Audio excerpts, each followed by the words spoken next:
Anton, and I'll be your dungeon master for this session. Around the table, strangers become companions, stories become memories, and imagination becomes something that we share. And that's what our community here is about.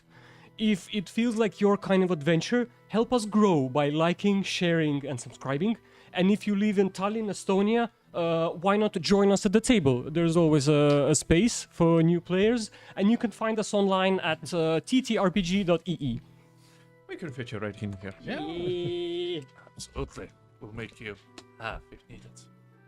I'm already a half man. What you on about? The table actually expands, you see, like there's a seam here. Oh, would you look at that? It does. Panem et circenses, bread and circuses. This expression by a Roman satirical poet perfectly describes the life of a citizen in Waterdeep. So this millennia-old city, located on the west bank of the Sword Coast, has been a home for a myriad of people, with their security being ensured on the outside by the city walls and by strict laws protecting them inside the city. However, there's always entertainment needed for people of Waterdeep, and the wealthier citizens would normally come on a Sunday night to a very famous tavern in Waterdeep called the Yawning Portal, where an event called the Dip takes place. Random heroes are selected and invited to dip inside the well, being like which the tavern was built around, and inside the well, every time heroes find a different dungeon. So the dungeon deep inside kind of changes as a Rubik's Cubic, providing a different adventure for a new group entering the space every time, and providing entertainment for those who are coming tonight to see who is taking the dip. So let's do a round of introductions around the table. Adrian, who are you playing today? I am playing Jörg Jörgensen, human barbarian. He has spent most of his life on the sea. He doesn't really talk much about anything that happened before he started living on the sea. He has a pet companion. His name is Maximilian, or Max in short. It's basically this baboon that he once found half dead and has been following him ever since. He's wearing no particular armor, but he's wearing leathers and furs. He has long blonde hair with blue eyes. He looks very, very Viking in nature. And there's one particular patch of different types of leathers that is on his shoulder, on which usually Max sits. So yeah, that's who I'm going to be playing tonight. Are you, Jörg, are you someone who's visiting Waterdeep often? Oh yeah, definitely. It's the place where I usually either take cargo or drop off cargo. So whenever I manage to get back here, I search for whatever is the most fun to do, and maybe even earn some coin in doing so. All right. Jörg, you are also in a possession of a magic item. Can you tell us where have you found this item on your journey? Well, I didn't really find it myself. Max here is a pretty smart cookie.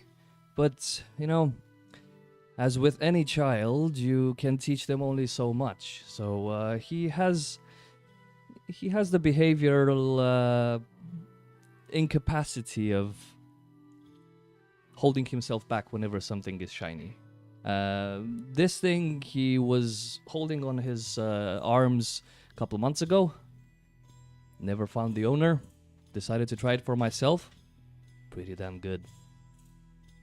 Ooh. Jörg, can you give me a d20 roll? Just a general d20 roll. Sure. That's 15. All right. So as you enter the tavern, you definitely grab the attention of the local crowd. People start eyeing you. You notice that the people who are here to gamble are like especially interested in you. Like, let's my bet on the big guy. Like, you already hear gold cling, and people like slap you on the shoulder, kind of inviting you into their circles and assessing you to see whether you are a good race horse for this event tonight. So it looks like the sympathies of the gamblers are definitely on your side. I would say, if any one of the people that is tapping my shoulder has anything valuable on their hands, most likely they would not have it anymore. Give me a sleight of hand check, please. This will have to be with Max's. It's for Max, not for me. Ah. So let me check Max over here.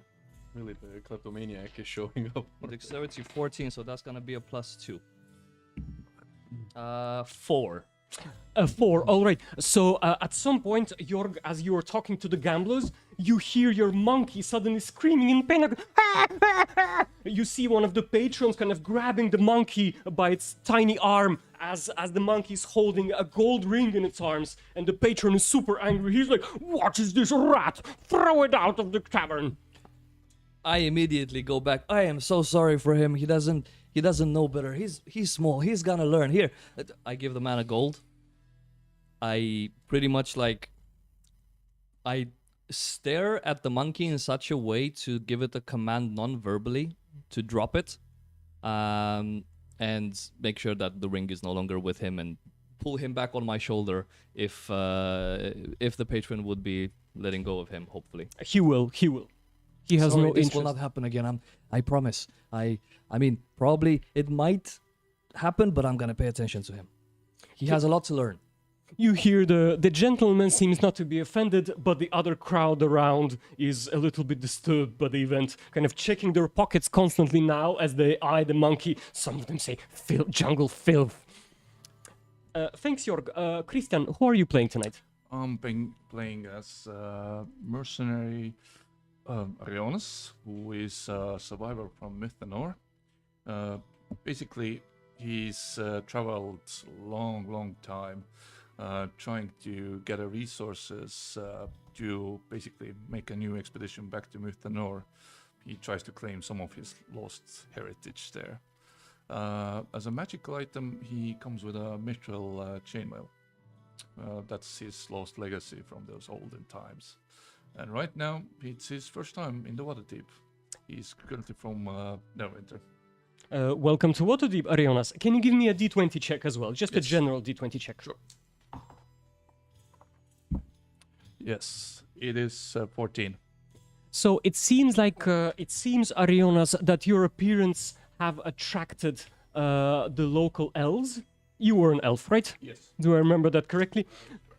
So let's say that the gambles tonight are splitting 50-50. There are people who think like Jorg is gonna rock, while others think that Arionas is here to protect his legacy. And these gamblers are assuring you that you will be leaving the tavern with a hefty sum following your inevitable survival down there in the well. Maybe I should bet on myself. There's nothing to worry about. There are definitely plenty of. It's not a custom to bet on yourself in the challenge. It's better to perform physically and entertain the crowd instead of trying to manipulate how the bets are done here. However, your wish will be accounted for. The gamblers will Thank you. say.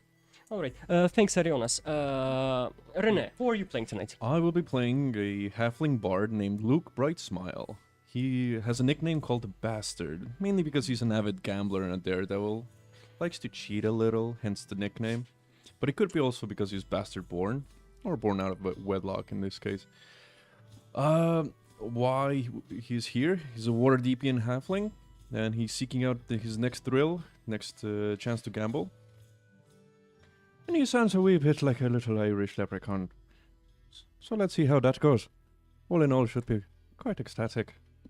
Mm-hmm. And tell me about the magic item in your possession, please. Do you mean the card thing? Yes. It seems to be I've gathered my hands on some dust of disappearance. Now, most likely where I got it was from a little gambling little endeavor. Wanted off some local plebeian, I suppose. I don't know. Fair enough. Have you tried doing anything with the powder? Not yet. It just looks fancy.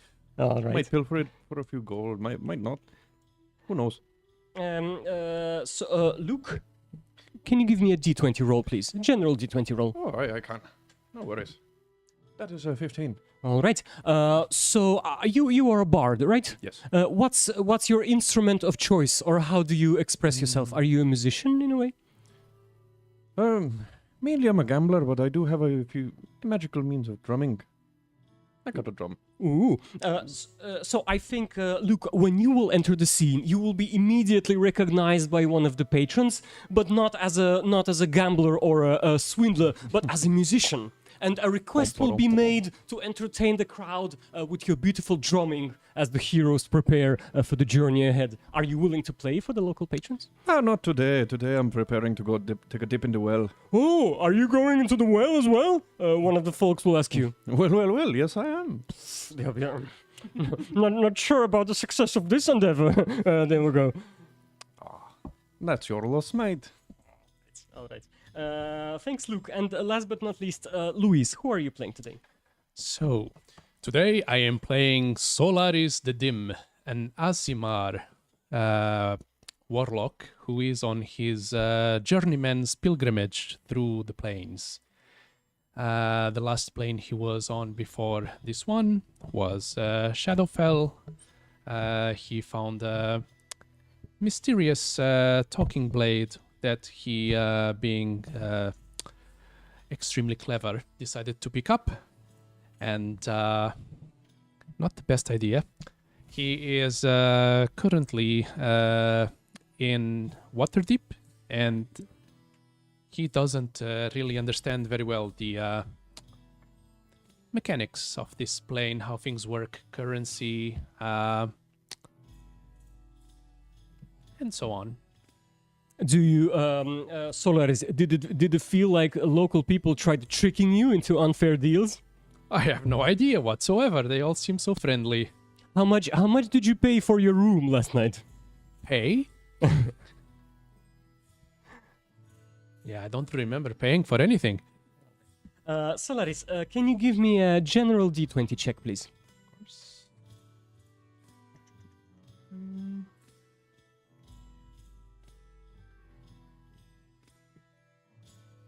That is a fantastic 2.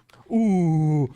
So I think that, like, amongst all the hustle going on with the gambling and the gamblers not being able to decide whether to bet on Jorg or Arionas and kind of like constantly switching their bets, they barely even notice you, Solaris. Perfect. That is why they call me the Dim. Likely. Likely so. All right, so guys, I think that's it for the introductions. So Dernan, the owner of the Yawning Portal, and the guy with the thick black mustache behind the bar, will invite you to the bar stand, will fetch you a drink, and leaning on the bar stand, he will like quickly instruct you about the event ahead. He'll go like, so okay folks, so you know the deal. You see the well over there? Hey, I do. Yes. It's hard to miss. It's a really huge well in the center of the Right tavern. in the middle of the Big one room. indeed. So he'll be like, so you go in, there'll be a bit of a play to entertain the locals, and then hopefully you get out alive, okay? Hey, that will do. We'll try to come back. I have no idea why I'm here. Jörg is not fully paying attention to this. He's busy trying to figure out how to bet for Arionas. Oh. I just let the monkey do the thing. He doesn't fully understand how betting works or that he's supposed to be part of it as well. So guys, before the challenge starts, there's usually like a theatrical performance of some sort, giving the heroes a reason to go into the well. So this time, a wealthy aristocrat and a recent widow called Anna Silverheart is approaching the side of the well and kind of putting her arm with a ring on her finger on the very edge of the well. She accidentally drops her ring inside. She's like, oh my god, oh, the ring of my dead husband has slipped off my finger. Please, who's gonna get it for me? Who's gonna save the sweet memories of Lord? What did we call him? Silverheart. Let's call him Lord Silverheart. I'll write that down for myself. John Silverheart. I'm trying to stop Max from running into the well under the ring. So some people are Also like, grab for the. some people are having a good laugh about it. Some people find it cringe. While some people are discussing the Silverheart situation and who's gonna inherit all the wealth in that unfortunate family situation. All right, guys. So as soon as you're, feel free to role play it out. As soon as you're ready, the well is waiting for your grand dip. Wait, what are even the rules of the well? Are we all going as a group, or are we individuals, or Well, what's the whole gimmick? The only rule is that you keep the crowd entertained. Durnan will say, feel free to use the elevator if you have the strength of hand to do so. But I mean, different people do it differently, so you take your pick. I think there's strength in numbers, so we should probably stick together for our own benefits. I am willing to bet on that. But I'm a bit confused what the will exactly is, but I suppose we'll find out. Right, speaking of strength, you look like a big one. I think you can just lower us down with the elevator. Don't think, just do. What? You look like you're straining yourself over there. What is an elevator? Oh boy, you sweet summer child. The thing in the middle. No, that's the well. Aye, that it is. You're not wrong. Ah, that thing with the ropes and Oh, you're yeah, close. that I can do. Look, he's evolving as we speak. There's chance. It's a miracle. As the time for the challenge comes, the patrons take their seats, and some of them even take out their magic crystal balls to scry upon you as you travel down the well. The crowd slowly starts applauding in a motivational manner to get you guys going and to get the show starts. A whisper. Is those the balls that they're gonna observe us? You think? I probably assume that's how it would work, but I'm not 100% sure. But it doesn't really matter. That means arcane works down there. Presumably, it'd be a bit weird if it didn't. Well, that tells us at least something. We will probably have a chance to test out more when we get there. Oh, hey. I mean, off we go. Ladies first. I look around, search for a lady. I laugh. There's one, Jorg. There's one like who seems to be very interested in like hooking up with you. She's trying to touch you as much as possible in a very like innocent manner. Like she like pokes your triceps, or she like like kind of like slaps or pinches your foot in a sense. Jörg is trying to flirt back, but Max is not letting him. he's like skittering around searching for things that shine. So he's gonna break away and go towards the well. Or Alright. towards the elevator in this case. Jorg, so as you approach the edge of the well, you look deep inside to see where it ends, or like a sign of a bottom, but you don't see any. The well just keeps going down and down and down, and you can see no end to it. This is deeper than the sea. Sure, this elevator thing is gonna take us all the way down? Durnan will just show you a big confirmatory sign as he can barely hear you from the noises in the crowd. Well, it's all or nothing. Let's go, boys.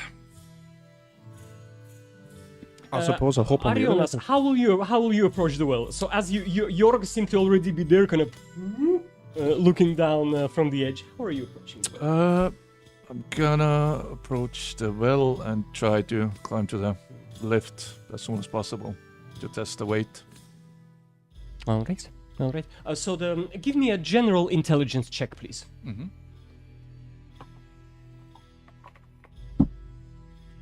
Oof, that's 3 with... Let's see. That is 3. All right, Arionas, as soon as you start approaching the well, adrenaline kicks in. And like you were hoping to check the elevator to understand how it works, but instead your hands are shaking and you feel like you're kind of paralyzed by the fear of the unknown that's waiting ahead. Luke, Hey, that's 2 me. heroes are already on the starting line. What about you? I suppose I climb on the elevator too, and just wait until our 4th member joins in, and we'll just descend. It shouldn't be too difficult. It's merely a contraption with ropes. Solaris, how are you approaching the well? Cautiously, looking down. Cannot see the end, the bottom. And I think to myself, this is easily the second deepest hole I've seen tonight, and hop on the elevator. All right. So as you hop on the elevator, it starts swinging back and forth, but stabilizes fairly soon. It seems like there is a room for at least 3 more heroes to fit on that elevator-like platform. Is anyone else still coming? I look around. No. You ask around. Any volunteers? I yell to the crowd. There seem to be one guy who really wants to go, but then he's obviously too drunk to adventure tonight. So his friends like pull him back. He's like, "Oh Dan, come on, just do it. You can do it another day. Just sober up first, okay?" What about you, strapping sir in the corner? I point at the very well-dressed gentleman there. He seems to be already so deep in his scrying of the crystal ball that he can barely hear you amongst the crowd. So you guys are taking the elevator. Did I get you correct? Correct. All right. I'm Who's operating the elevator? That would be Jörg. He's gonna look at the ropes. He's gonna take a rope and try to figure out where is the knot to untie. Probably there isn't any knot, but he's expecting it to be similar to ship. It probably takes him like a minute to figure out how to use the system. Give me how about a general intelligence check from Well, your that's side gonna be as well. interesting. An 8 minus 1 is a 7. Good thing I can fly. Oh my. It kind of so as you quickly realize how the mechanism works, right? It seems nothing complicated for you, especially for someone who's used to operating with ropes on ship. However, the lower you guys go, the lower you descend, the more you feel like your strength is about to give up. My strength? Yes. I would not expect that to give It up. was harder than you anticipated. Matt Do you need Matt help? is holding it as well from there. I look at the other 3 and I don't say anything. I'm just You're doing great, man. Arms shaking. I'm worried. I have faith. He's a big one. That was the halfling. Yes. That was the monkey has like -2 strength, so it putting the hands is not really helping much. Companions, do any of you require light? Well, too late. I cast light. Wow. just let me move. Behold my magnificence, my dim radiance. Oh, hey, you're dim, alright. Yes. So is it like your light spell is Yes. reversed? No, If it's just there's like, light around, no, it's just dim? instead of like a huge, how to say, supernova of light exploding, it's just like a candlelight sized thing. A freshly burnt out torch with ember. Yes, just a little bit like maybe like very orange, very faint, Yeah. Aha! Observe how radiant I am. That Really is indeed astonishing. very. Maybe I can use you as a light source. All there. What a bit. Say less. Although, You look like a torch. who of us doesn't have dark vision? Dark vision. I think I do. That's I a think good most of us have. That's a good question, Are actually. you saying that people can see in the dark? Yes, yes, we do. Well, then I don't. I can see in 360 degrees of dark. Look at my clothes. Think you're a good man to be standing next to. Yes. Actually, there's I read some text here that if I cast light on the robe, I go blind for a minute. Yeah, you do. So Actually, it turns out halflings don't have dark vision. Oh. I am just as surprised. they have half vision. Oh. Yes. incoming. Oh. Emotional No. damage. Don't get short with me, man. Hey, I'm called a dim for a reason. And it's not about the brightness of my light spell. Just saying. Intelligence is an avid dump stat around I here. wonder if this and this are from the same ship. I know they are. Yeah. Different broken boat minis. This is where Orgo ended up. Guys, so as you are descending down on the elevator using Jorg's strength of his forearms. You feel that that like almost the atmosphere in the well is changing to a more humid and a more like stale air one. Like it's definitely you almost feel like it's becoming a bit harder to breathe, and you can feel the moisture in the air. Jorg, can you guys give me a perception check from everyone, please? I think I'm good at. Yay. 3. I'll try it. 15 plus.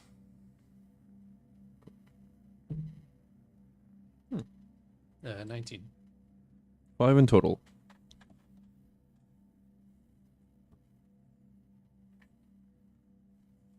The one thing also gives me advantage on perception. It's already paying off. Not just blindness if I cast light. But That's okay. So 17. 17. Solaris, you will be the first one to notice that you are about to descend to like a watery place of some sort. You can feel the dark, murky waters moving around. You can even, from where you are, you can even spot some fish or some amphibia swimming in the water. They seem to be, although the waters seem rather quiet, the small fish inside, they're like actively moving around. All right, what do you guys do? You are now in the watery deep. behold, companions, water, and behold, companions, fish inside the water. Oh, dip my what finger a in the resound astutement. You're a credit to our team, aren't you? I dip my finger in the It's water. unlike taste anything it I've salty. seen. You will, so you're, Really now? I assume in that case that you will be More the first in one the to descend. north and Is in that the right? Likely. deserts. So Unless then I you have can to put hold your, it you up. can This put your is- mini where the mushroom circle is. Where is my Uh-huh. mini? No, your mini is Jurgen Bergen. So in here? Yeah. All right. So if you will touch the first of all, once you dip your finger into the water, you don't feel like putting it in your mouth anymore. It's like really gross, slimy, and it smells of rot. Swampy. Sorry, what's that? Swampy. Swampy. Yes, indeed. Ugh. The one type of water I don't like. So do you think it was teleportation, or were we actually beneath the tavern? Well, obviously we came with the elevator thing. Speaking of, is the elevator still there? Yes, the elevator is still there. It's slightly above the ground, so you have to make a good jump in order to make it back. Arionas, do you jump off the elevator to join Jorgen? Yes. All Yes, right. I do. When your feet land on the swampy ground, what's the first thing that you do? I do a roll and then check surroundings. The mercenary instincts getting Give me a perception check, please. So now you're covered in this swampy stuff. not wrong. So now you have to roll to see what you rolled. 12. 12. So you find, you mentioned before that you came here looking for wealth, in a sense, Yes. right? So the first thing you see, aside from Jorg dipping his finger into the swamps and like taking it out, like really, really dirty and brownish, you see that you are in a swampy room with walls covered in glittering gold. It looks like, to you, it looks like a treasury room from your from your deepest dreams of wealth. However, you also quickly notice that a lot of the kind of the gold covers on the walls are gnawed, like ripped apart in a very brutal way, like not caring for gold at all, as if someone would have taken a bite, like directly on the wall. Otherwise, you see, you find yourself in a swampy area with a few like patches of grass here and there. You see some bridges connecting the grass patches, and the kind of the tunnel, the room, the gold-coated room where you are, just keeps going further and further without end. How is the vision? Is it like really foggy? Is there miasma from the swamp coming up? It is foggy, definitely, and some dirt from the swamp is blocking your vision. However, there's not much to see if you look really far. The room seems like completely empty, just filled with water. And Mr. Solaris is providing a good illumination, kind of dispelling all of the darkness inside the room, giving you a clear picture of what's going on. The brightest dim flame you've ever seen. So that's the only Solaris, source I'm of light. really glad you're with us. Luke, the elevator is still kind of shaking from Jorgen Ariona's jumping off it, but you and Solaris are still on. What's your first move? Oh, bloody hell, I should have specced into a feather fall. But fair enough. And I'll hop off. I'm a wee bit of a daredevil, so I'll jump right off. And land around there. I'm literally blocked by the other mini, visually. How do you feel? Was the swampy area that you entered something you expected from seeing here in the well? Overall, nah. But this does smell like Grandma's house. So it's rather familiar scent, if anything.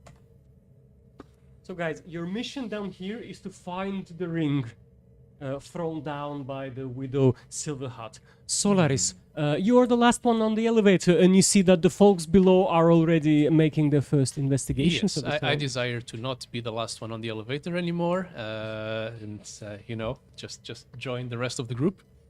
All right. So what's your first action upon descent? Well, looking at my surroundings, I suppose. Give me a perception check, please. Sir. So, let's see, that was already pretty good. The second one is a little bit worse.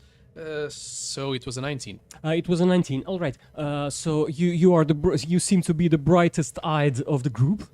So you notice the shiny walls. You notice the swamp. You notice the grass patches I described to Arionas earlier. You also your attention is once more attracted to the fish and the small amphibia swimming around. To you, as someone who is likely well traveled, it looks a little bit something about the water looks a little bit off. I just think I'm in Shadowfell again. Like, just returned, right? It might be what a stupid character like me might assume. So that's in the way. Yeah, I just want to remind you guys what your mission is. Find the ring. Find the ring. The All one right. ring. So what do you do? Well, look deep into the water if possible to see if I see any shiny at the bottom of said water. Give me an investigation check, please. All right. Could I perhaps fluff it a little bit before that, just in case? So I would like to see if I can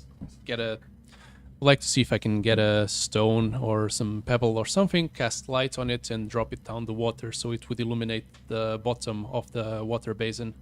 Pretty smart. Oh, sure. Go ahead. Do that. So you reach out to where your feet are, and you pull a little pebble from the swampy grass. It's also covered in mud and like all sorts of swamp nastiness. All right. And then I drop it, wait for it to hit the bottom, and the investigation was a 16. All right. So you are surprised to see that your stone falls below the surface of the water for maybe a few seconds, straight down, and then suddenly you feel like something starts moving in the water. The small fish and the amphibia that I described earlier are now moving around in a panic, as if they're swimming from something else. Your stone is also kind of being moved around, and it's not where you initially dropped it anymore. What was your investigation score? 16. 16. All right. You also the stone kind of alights the surface level of the water, and you do get a glimpse of a small golden object located right here. Behold, companions, the ring, but also behold, companions, some danger. Indeed. What? Well, seeing our light just went down deep into the water, I'm gonna light a torch so we can actually see what's going on. Does look simple. Too simple. Wonder what dangers can lurk see there. them. The longer you guys stare at the water, trying to figure out your next move, the more the water starts becoming restless, moving around, and bubbles start coming up to the surface here and there. I would like to take a step back, or two, or whatever. We How should many? prepare. How many I can. There aren't too many steps to take, Solaris. You're on a Understood. small patch of land. Maybe 5 steps back are the furthest you can take. Wanted to ask, is the map to scale? A map is is it to scale. accurate? Map is to scale. I think probably Jörg would try to go to one of the bridges. All right. Just start moving on it. Jorg, before you go, give me a perception check, please.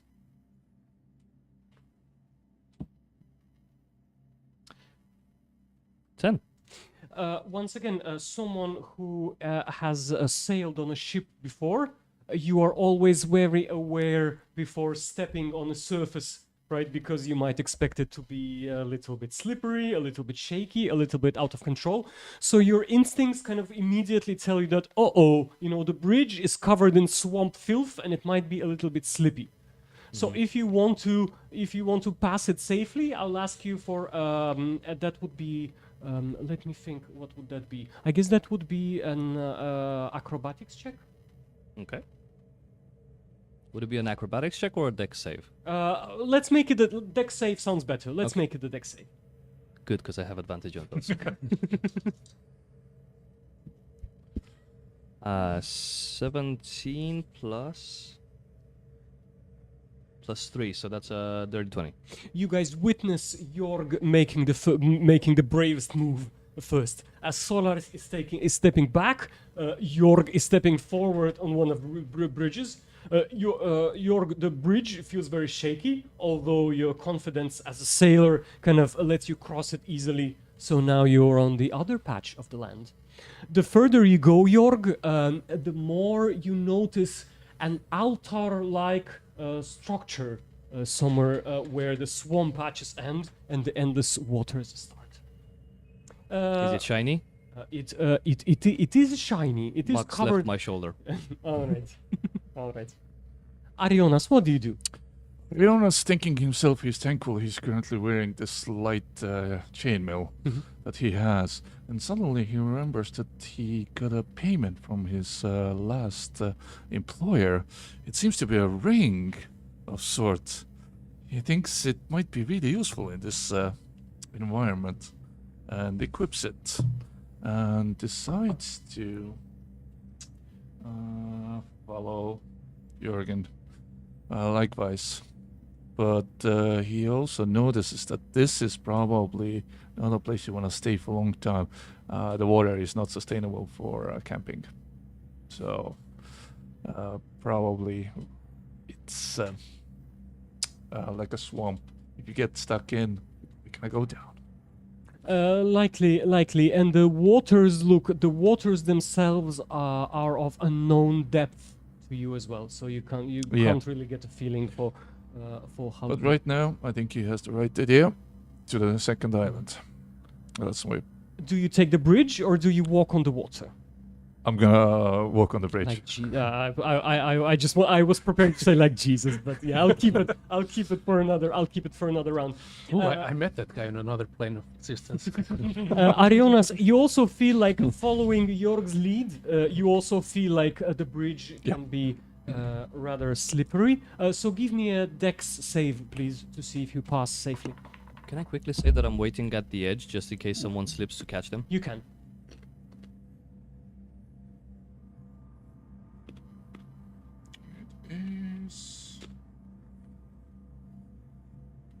It is a 9. It is a 9. So, Arionas, you're stepping on a bridge, seeing Jorg on the other side, kind of extending his arm to you to grab you. But as you start crossing the bridge, one of your feet kind of just crushes through the rotten board of the bridge, creating massive ripples on the swamp waters. You feel like once your foot touches the cold waters, the cold, murky waters, you feel like something is about to grab your foot from under the water. Can you give me another dex save, please? Yes.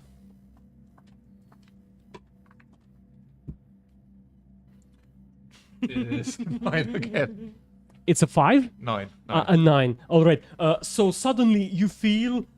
So guys, you just saw Arionas crossing the bridge. You saw his foot breaking one of the planks on the bridge, and now whoop, like something instantly pulls him down under the water, and you can't see him anymore for a second there. Arionas, you feel like something just like instantly pulled you under the water. Wouldn't it be technically a strength saving throw to pull a person underwater using the water walking ring? That's an interesting question. Let's leave it for later.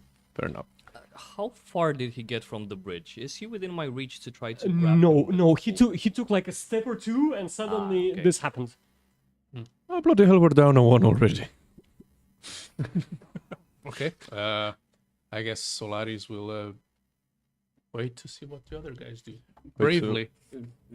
Bravely see. Like this somewhere? Yeah. So Somewhere. Arionas is like somewhere under the water for a second there. It looks like Solaris is on pause to assess the situation. Can Solaris try to see him, like look in his direction, see if he sees what happened to him under the water? Sure. Give me an investigation check, please. Okay. Tell you what, you seem like a man who knows what he's doing, so I'm gonna bang on my drums and give you a little bardic inspiration. Okay. How much does that provide? It's a d6 for whatever you need, Okay. and whenever you need. Then I will whatever I need it now. Luke, Sure. when you inspire others as a bard, like what's your trick? You know, what's your speciality as a bard? How do you inspire them really? I pretend to give them confidence, and that and I also pretend I believe in them. Really, I don't. So you're like Stop one. tapping. You're one of those like confidence couches. A con man, as one A might con- say. A confidence man. A magnificently dim 14. Solaris, looking deep into the murky waters, you see Arionas's head, almost like popping somewhere on the surface of the water, as his foot is being pulled down by a tentacle. Like you clearly see this reddish, rosish tentacle kind of pulling him very hard under the water as he's trying to fight it. Can I try to attack the tentacle with an Eldritch Blast? Sure. Okay. Solaris, can you describe what does your Eldritch Blast look like? Well, supposedly it was intended to be like a bright ray of light, but Solaris doesn't have the nickname the dim for no reason. So it's kind of it feels almost like unlight. So it's bright at the center, but dark at the edges. In case that makes any sense. So it darkens the space around it, but then looks bright at the core. And let's see if I can hit anything with it. Arionas, as something grabbed you and pulled you under the water, you were trying to, get your act together Yes. and start fighting back when you saw the light. That is a very bright 6. A very bright 6, but light only. Like nothing happens, and the tentacle still keeps pulling you under the water. Well, at least I know which way is up. Well, I tried. I didn't try very hard, but I tried. Hey, Or I didn't try very well, I guess, but I tried. So Solaris, kind of adding more light to this room makes it apparent that more tentacles are surfacing from whoa. the water. Let me leave one here and the other one here. And perhaps for those of you still on the surface, you notice that one of the tentacles Really? has the ring like on the very top of Hmm. it. So I think that it's time for us to go into initiative. It looks like a Too combat here is inevitable. Let me Never put too some early. scary combat music on. Spooky. All right. So before the game, we agreed that we will go clockwise, and since surprise, surprise, it's a big boss battle. The boss will always go first, and the boss will also be kind of the middle of the line here after Jorg and Arionas. So it's the boss, then it's Jorg, Arionas, then it's the boss again, and then it's Luke and Solaris coming back. Coming back to the boss. All right. So first of all, Arionas, the tentacle that's pulling you down is gonna try to apply some pressure on your foot to see if it can crush a muscle or two. Can you give me a Constitution saving throw? Yes, I please? can. Let's see. Hopefully, this time. things will go better. Not a bad roll. Let's see. It's 11. Alrighty. You feel the tentacle crushing your foot, and the fact that it grabbed you so suddenly kind of made you gulp some of the swamp water inside your body as well. Nasty swamp water. Yummy. You will take 5 damage from both like crushing of the muscle of one of your feet, as well as the stinky, dirty water kind of coming down your throat and your nostrils. Is that psychic damage for the taste? Maybe. It's for the spectators. So the other tentacle that is right next to Solaris is going for a swing. Okay. Kind of swinging ominously around your head. It gets 19 to hit. Does that hit? Does not hit. It doesn't hit. It does not hit. Oh, what? I trust you. So then it swings right above your head, kind of trying to maybe like pull you by your hair or like a swing of your neck, but it can't. It's just a miss. The third tentacle will kind of slowly submerge into the water and reappear again, moving somewhere deeper inside the room. The water here starts like ominously bubbling, expanding and creating waves around, changing the environment from a calm, murky swamp to like a shaky sea water feel. Jorg, what do you do? Round 1. Do I see any sort of bushes, trees, any sort of foliage that would be enough to hide a small creature? So you quickly look around, and your first assessment is that there's really nowhere to hide here. Okay. You do see some remains of like old boats, small boats floating here and there. So perhaps that could be the only place where the monkey could hide, but it looks risky. So essentially, Jörg has this thing that he got used to speak with no words, and he uses that with his monkey because on the sea it was always very loud. So sometimes you just have to use your body. So he communicates non-verbally to the monkey to, let him know that this time you can get the shiny thing. Just bring it to me. So the monkey is gonna start moving this way. And he's going to get on the bridge. He's still in this position, right, Arionas? Okay. Okay, so he gets on the bridge. You can use the mini to position him better. So that's Jorg, right? Not the monkey. So the monkey. Yeah, that's your. The monkey is somewhere over here. Do I have to do a dex save or Yes, something? please. As you're stepping on the bridge again, the bridge looks very shabby. Now even worse with the hole Arion has punched through. Very nice advantage. It's a 2 and a 4 plus 3, so 7. All right. So Jorg, as you step on the bridge, Oh no. Oh, another nice. tentacle appears on the water in attempt to grab you. That's a 10 to hit. That does not hit. All right. So kind of swinging above your head, it now ominously appears from the deep dark waters. I probably didn't even notice it. I was bending down to try to grab Arionas, and that's why it missed me. All right. How will you? How are you planning to save Arionas from the waters? Right. You mentioned that his head is visible. Yes, his head Okay. is visible, and he seems to be struggling in a brawl-like combat underwater with one of the tentacles. Christian, what is Arionas wearing on his head? Like, does he have a helmet or something, or hair, or? No, currently no helmet. Okay, I'm grabbing him by the hair. Oof. Can you give me? My and you're well-groomed planning to locks. pull him out. Yes. Can you give me an athletics check? I am not raging. Can I say that I rage as a bonus action? Yeah, you can. You can. Okay. Jorg, when you rage, how does that look? Like, what changes? It looks a little bit like I'm losing control.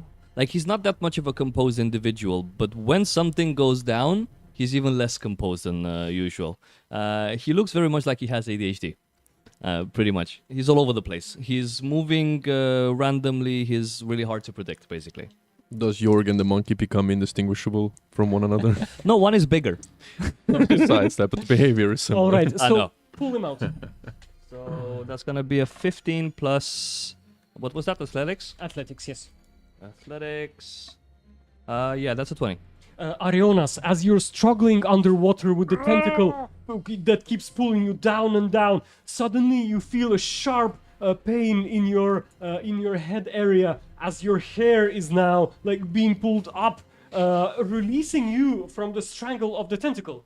So you are now back on the shore, on the very bridge. Let go of my hair! Bro. And then the tentacle that was holding you, Arionas, will surface. Alright, ominously surface, kind of aiming at grabbing you again soon. Oh, well, someone is ungrateful. I let go of his Did hair. you have to grab my hair? What did you want me to grab? Your arm that was under the water or the leg that was on... Anything else? Anyway, There was nothing Thank you. else.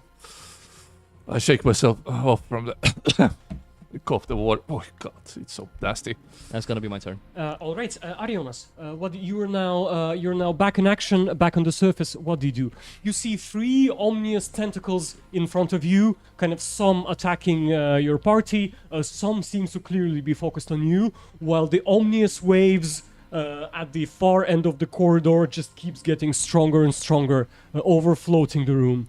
I'm also mad at this moment, so right way now, since the tentacles are so far, I think I'm gonna go with a cantrip. Oh. The chilling.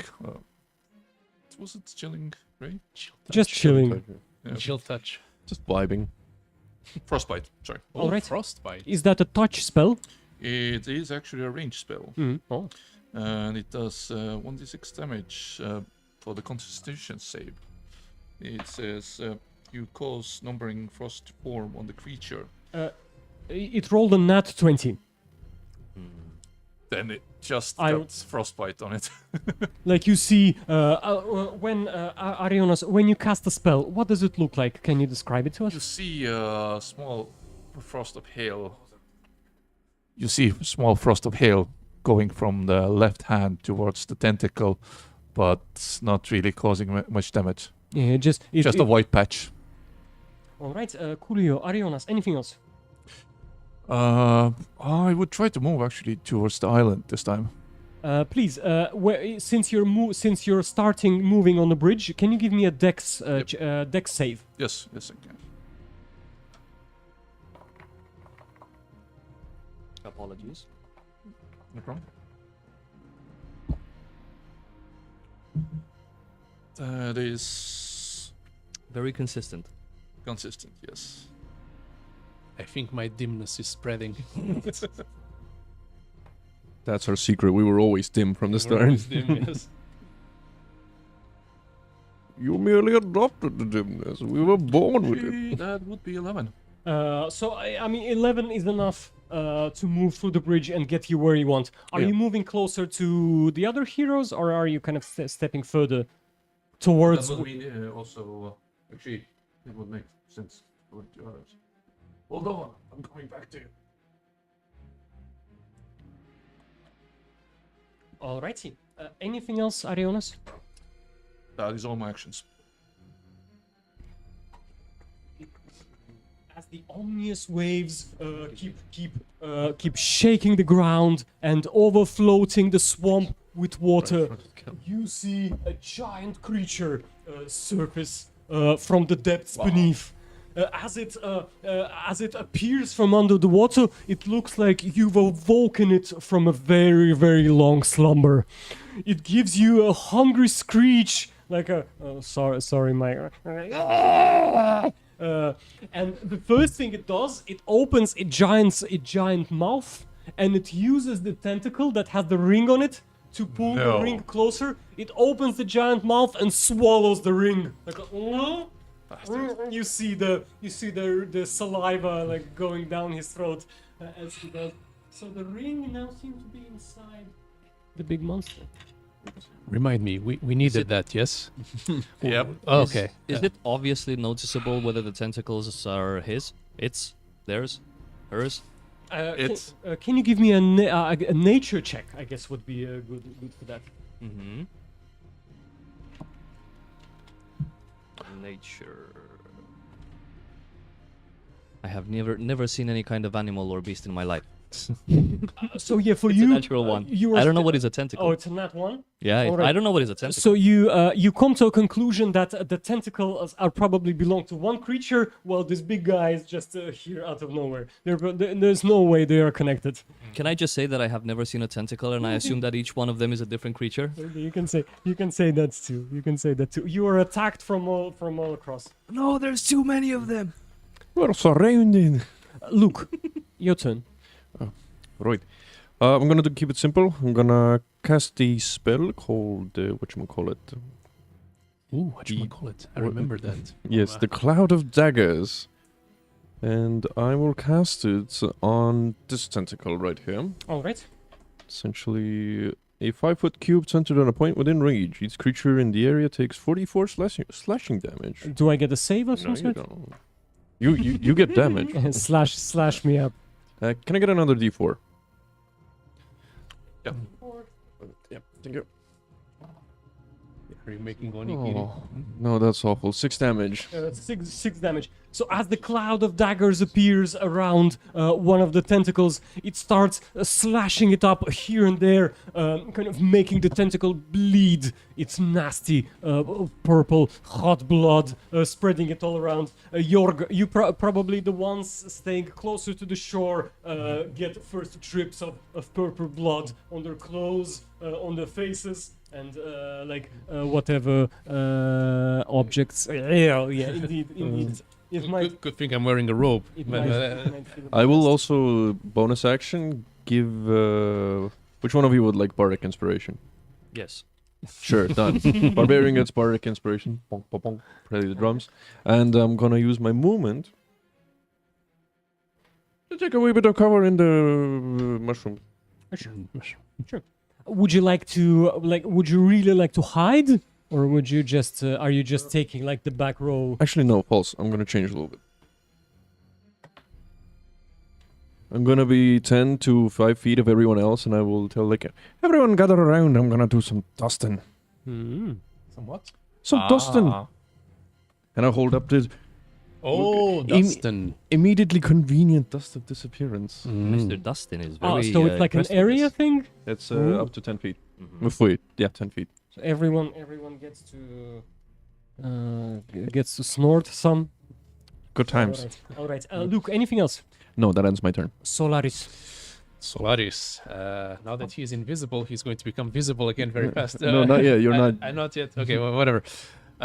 in my next turn. So if I may borrow a very classical expression, behold my true form and despair. And he's going to activate his inner radiance.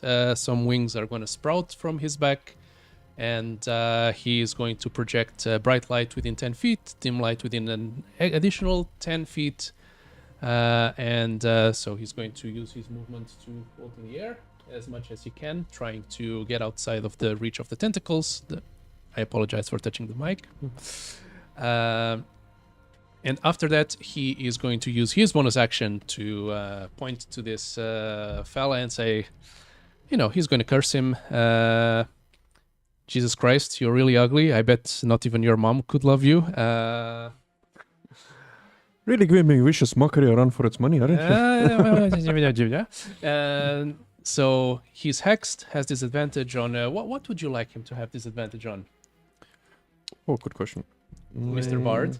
I believe Constitution. Constitution. Yeah, Constitution. Yeah. Okay, he has disadvantage on con saves, and God. then I am going to Hex Blast him, which is an Eldritch Blast when Hex is active. Let's see. Where is that thingy? Sorry, the interface is fighting me a little bit. Fight back. I will. Boom. I push the button with all my magnificence. That's 21. That's a hit. Oh. That's a hit for 13 radiant point. No, this is force actually. Sorry, not radiant. 13 force damage on this fella over So here. suddenly a force wave kind of coming from you, flying in the air, like pushes the creature, kind of making all the fat in his body kind of move around in waves as it does so. The creature screams out in pain, kind of making you want to close your ears as you hear its nasty, brutal screech.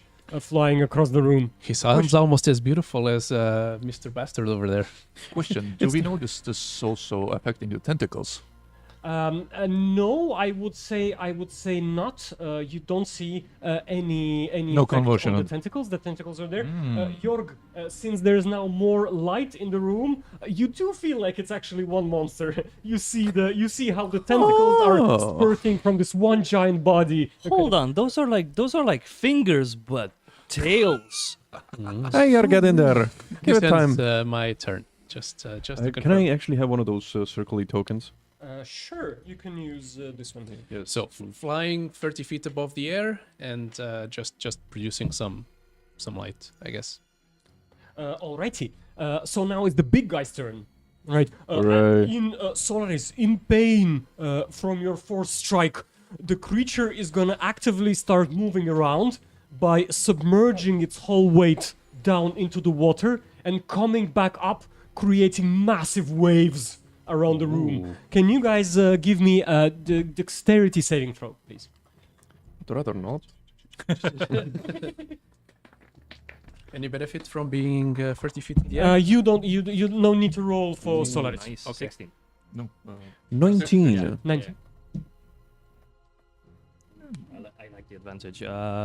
20 for me. So just for So everyone is above. Okay, so you guys all got good numbers. So like the waves of nasty swamp water start coming your way, clearly aimed at pushing you into the murky waters. However, you withstand the first strike of a monster. The last thing it will do is it will use one of the tentacles to grab a piece of gold from the wall in order to eat it as well.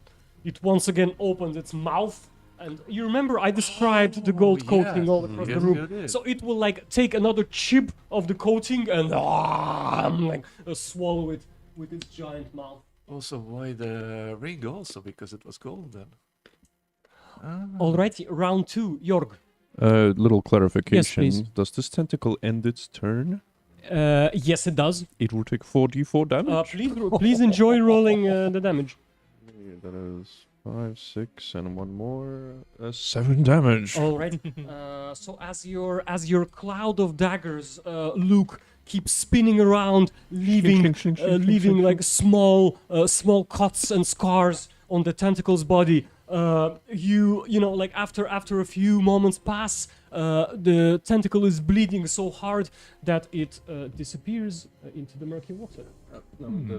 This stays. Keep the token. Keep the It token. is my knives. sashimi. I guess. Jorg.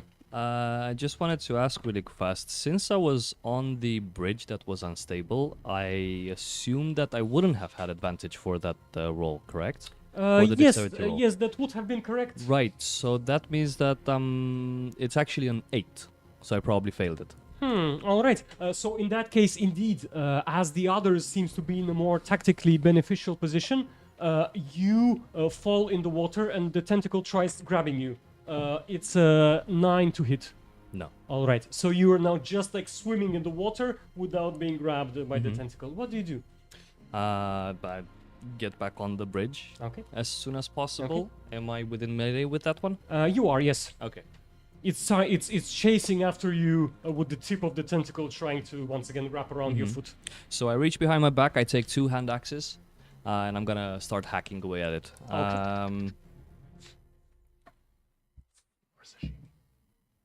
That's gonna be a 7 plus what?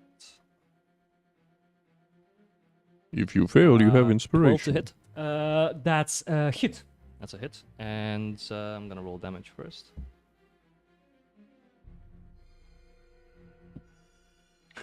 Four damage, All right. slashing, and then I'm going to go with the offhand. Ah, that's better. 22 to hit, Hit. and no modifier for this one. 2 damage, All right. 6 So, damage in total. Describe how you hack it with your axe. Is the tip close to me, trying to grab me? It's the closest, yes. Essentially, I grab the. Really going at the Okay. tip, huh? Okay, I kind of like We are adults. use the so the hand axes have this like edge on the side, right? So one of them I try to kind of like hook that tip, and then with the other one I try to cut off a section. Just a tip. just a tip, yeah. Before I eat the opportunity attack if it gives me one and go onto the island. Yes, it will. So that's 14 to hit. No. All right, lucky you. So then you make it through the swampy bridge to one of the swamp patches, waiting ahead. Anything else, York? Put my axes away, take my battle axe, that's it. Arionas. Yes. Thinking of going against this tentacle. The question is, can I actually reach it with a melee weapon, or would it make sense to go with a spell in this case? You can go for both. You can go for both. I'm thinking of using Toll of the Dead. But Arionas, let me point it out for you. If you want a melee attack against the tentacle, you will likely be its next target. That's Like why I'm it's, thinking of probably using a spell cantrip like a Toll of the Dead. So let's see. It does require 2 hit, right? Yes, or was it a saving throw? Toll of the Dead. It was a Wisdom saving save. throw. Oh, it wasn't. Yes, wisdom. Yes. And if it's Oh. already damaged, the damage is It's instead of D12 instead of D8. Yes. So that's How far did that's you go a 16 How far did you go up? to save. far? Mine is 12. Okay, so then it succeeds on the save. I mean, actually, I don't know if I went up 30 feet. I'll ask. All right, so nothing happens in that case. As Do you want Otherwise- invisibility? I think we should start concentrating on the main creature. Otherwise, we will be stuck here finding those tentacles. We should start moving towards it. Agreed. I will try to start moving towards this bridge. Mhm. So Would you like to try and cross it this turn as well? no, I want to stay next to them because in case reserve an action. Well, I used an action, maybe a bonus action to try to guard or support them. Help action is just an action. Yes. Oh. Yes. You may look menacing while Well, yes. Maybe I'll pull that Gnaw, aggro. gnaw your teeth. So as you do, Arionas, the menace is about to appear. So one more tentacle appears here, and then one more appears where Jorg currently is. So that would be, first of all, that would be 2 attacks against Arionas. One is a crit. So I guess we'll stop there. Arionas, you suddenly, like making your, warrior's grin. Suddenly one tentacle tries to grab you by the neck. Yes. Before you do, or do you want to do your thing? I want to do something that's. All right. Yes. No companion. I will help you, Silvery Barbs, on that nat 20, please. So I reroll. You reroll it, and you get advantage on your next thingy. So then so first attack is a 13 to hit. No. That's a miss. Can you mark Good- The second good old one support is a players, right? 14 to hit. Also a miss. So the tentacles try to grab you, but they fail, and it looks like your warrior stance has really helped. Many thanks, my small friend. Jorg, the 2 other tentacles are attacking you. Mm-hmm. One is trying to grab you from the back around your neck. That would be a 17 to hit. That just hits. All right. The second attack is a crit. That will also. Any more I'm silver bars? outside. Don't look at me. Out of curiosity, the thing I have is essentially it reduces your roll by up to a d6 worth of points. Does that negate a crit? I would say no. No. Crit is a crit. Fair It's the enough. beautiful moment of the game, so I also have another question. please. Can I use heroic inspiration to have him reroll that, or is it only for my rolls?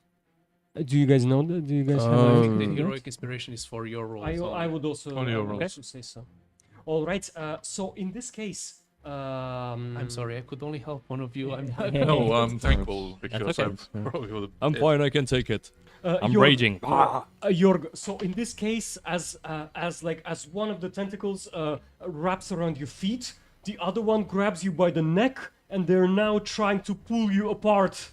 kind of to make you into two barbarians instead of one. From this attack, you get a total of 30 damage. 30 damage. 30 damage. Holy moly. Oh, wait. What type is it? Bludgeoning. 15 damage then. Yeah, you take half. All right. Good for you. Very good for me indeed. That was That almost was my whole very health. passive aggressive. Like, yeah, good for you, I guess. Yeah. Negate my crit, I guess. So you also feel like the tentacles now have you in a grapple, and they're pulling you closer to the giant beast, and you see it like slowly opening its mouth. Oh, you can go get the ring. You see the monster slowly. Look on the bright side. Giant mouth. You're considered Exactly golden. where you need to be here. As you are being like physically ripped apart. Luke. Hey, that's me. There's a bit of a situation going on. And now, as I initially planned, I'm gonna run up to the elven warrior. Let's say I moved. And I'm gonna use the dust of disappearance. And I'll say, friend, you're gonna have to run on the water using that little ringy-ma-ding you got. And we are now invisible for... For 4 minutes, we are considered invisible. Don't waste your chance on whatever you're doing. And... Yeah, but that's Okay, just I will be trying to cross the bridge. So I quickly figure out these spells. Do I need to... Arionas, suddenly there's a cloud of whitish powder in the air. As you sniff it and you look at your arms, you suddenly don't see them anymore, as if they were there a second ago and now fully gone. You realize that you're still physically present in the room, however, completely invisible. Arcade. That's amazing. Yes, I shall continue my movement across the bridge. Please, as you do, give me a dexterity saving throw, please. I shall. That is a 9 in total. So you, although your foot, I would say that your foot cracks the bridge in a very bad way, making it unwalkable. Oh, shite. You fall into the invisible falls into the water, yet the tentacles kind of floating in the water with you seems to be ignoring you for now. Can I swim across? Using whatever movement I have left? Let's say you have what's your total movement? 25? 30 feet. 30 feet. So that was 15 feet to where you fell down the bridge, and you will have to swim another 15 feet to the shore. I guess you can make it, yes. I will do so. Can somebody put me on the other island? Oh no, I took out one of the tentacles with me swimming speed. And I shall use my bonus action to move the cloud of daggers 30 feet. Let's put it on this guy. Okay. This one was already chopped up by Jorg previously. And as he enters the cloud of daggers, I shall roll damage. That's 4. The cloud of daggers enters it. 6. 1 dagger 8 at a damage. time. 8 damage, alright. So Jorg, the tentacle that was holding you by your feet suddenly lets you go. As you look at it, you see that the cloud of daggers is like actively chopping it up. That is not good. I'm swinging towards the mouth. It was holding me there. And Hey, you're closer to the ring now. Grab it's it. calling me. Luke, anything else? No, Luke ends his turn. Alright, Solaris. so Solaris is going to again cast Eldritch Blast Blast away. as his main action. Who are you blasting The this big time? guy. The big Try- guy. Trying Alright. to get the big guy to close his big ugly mouth. And that is a 19. I hope it hits. That's a hit. Okay, 4. Sorry, I'm in the wrong page. The bonus actions only appear. The custom actions, I should say, only appear on this one. 10 points of force damage. Alright. And then I'm going to use my Spellfire Spark or whatever it's called feat. It allows me to cast Word of Radiance as a cantrip as a bonus action. Mhm. Yes, you are absolutely right. I'm sorry, I was looking into the screen. So that is going to be a dex saving throw for it. That's 16. It succeeds, so nothing happens. Happy monster. Happy monster. And that's it. That is the that's all she wrote. All right. So the big aquarian creature, Jorg, now ominously opens his giant mouth right in front of you, as it uses one of its tentacles to like pull you closer and literally throw you inside its giant mouth. So from this. So this will deal you 6 bludgeoning damage. Okay. Can I ask for a reaction to hold my... I said that I took my battle axe, right? Yeah. To hold my battle axe in such a way that it's like, you know, a wedge in front of me? You can, but the gap of the beast's mouth is so huge that it's it will bigger. barely do you any good. So he can't get stuck. 6 HP, so that's 3. Alright. Okay. So you'll get 3 damage. And after spending a few moments inside its nasty, inflamed throat, you find yourself Ooh. inside the mouth. Interesting. I'm sorry, I will likely. No. I will pass it around to anyone who's inside. So hopefully you won't pass it around very. Let me put you here. Luckily, I'm invisible for 4 minutes. Jorg, it stinks inside. Like it's really hard to be here. You barely feel like you have like a lot of time here. You see that the beast seems to have swallowed a lot of objects over time. You see dead bodies, but you also see treasure chests. You see a random like wand sticking out of one of its glands on the left side. Like you also see like random objects here and there. You also see the tip of the monster's tongue, which seems to be like a really easy object to hit if you want to strike it on the inside. What do you do? Before I start my turn, I wanted to ask. I forgot about the monkey last turn. Mhm. Could he have crossed the bridge? Yes. Okay. And then does he have enough movement on this turn to jump onto the tentacle and join me? He would, but I would ask for an acrobatics check for the monkey, and it will be a rather difficult trick for Makes it to sense. pull. Maybe you should throw some barrels. I'm more thinking like from Madagascar. The Also, Maurice. allow me to Donkey clarify Kong. that the Yeah. monkey will take damage from being like swallowed by the monster. I would not know about that yet. No, it just you wants to wouldn't. join me. No, you so wouldn't. it's not a very intelligent being. He just wants to join me. Which one, the monkey or you? So Jörg is taking a help action for the monkey to negate to give it advantage. Okay. Acrobatics would be dexterity, which is +2. Thank God for that. 17. So now the monkey is inside the mouth of the beast with you, kind of all covered in slime and the aquatic beast's saliva. It doesn't look very happy coming here, and it's waiting for your next instruction. I would argue it looks disgusted at first, but then instantly its eyes are shining the moment it sees everything else. Bonus There seems to be a lot to action, steal here. I'm going to use my bonus action to maintain my rage, Okay. since I didn't take any damage. Okie dokie. And that's my turn. You technically took damage Actually, when you got technically, swallowed. I still have Jörg's movement. So this is the tongue. Yes. Can I cross the tongue to the other You side? you can, yes. Going here, essentially, on this side. So you just What see, do I see?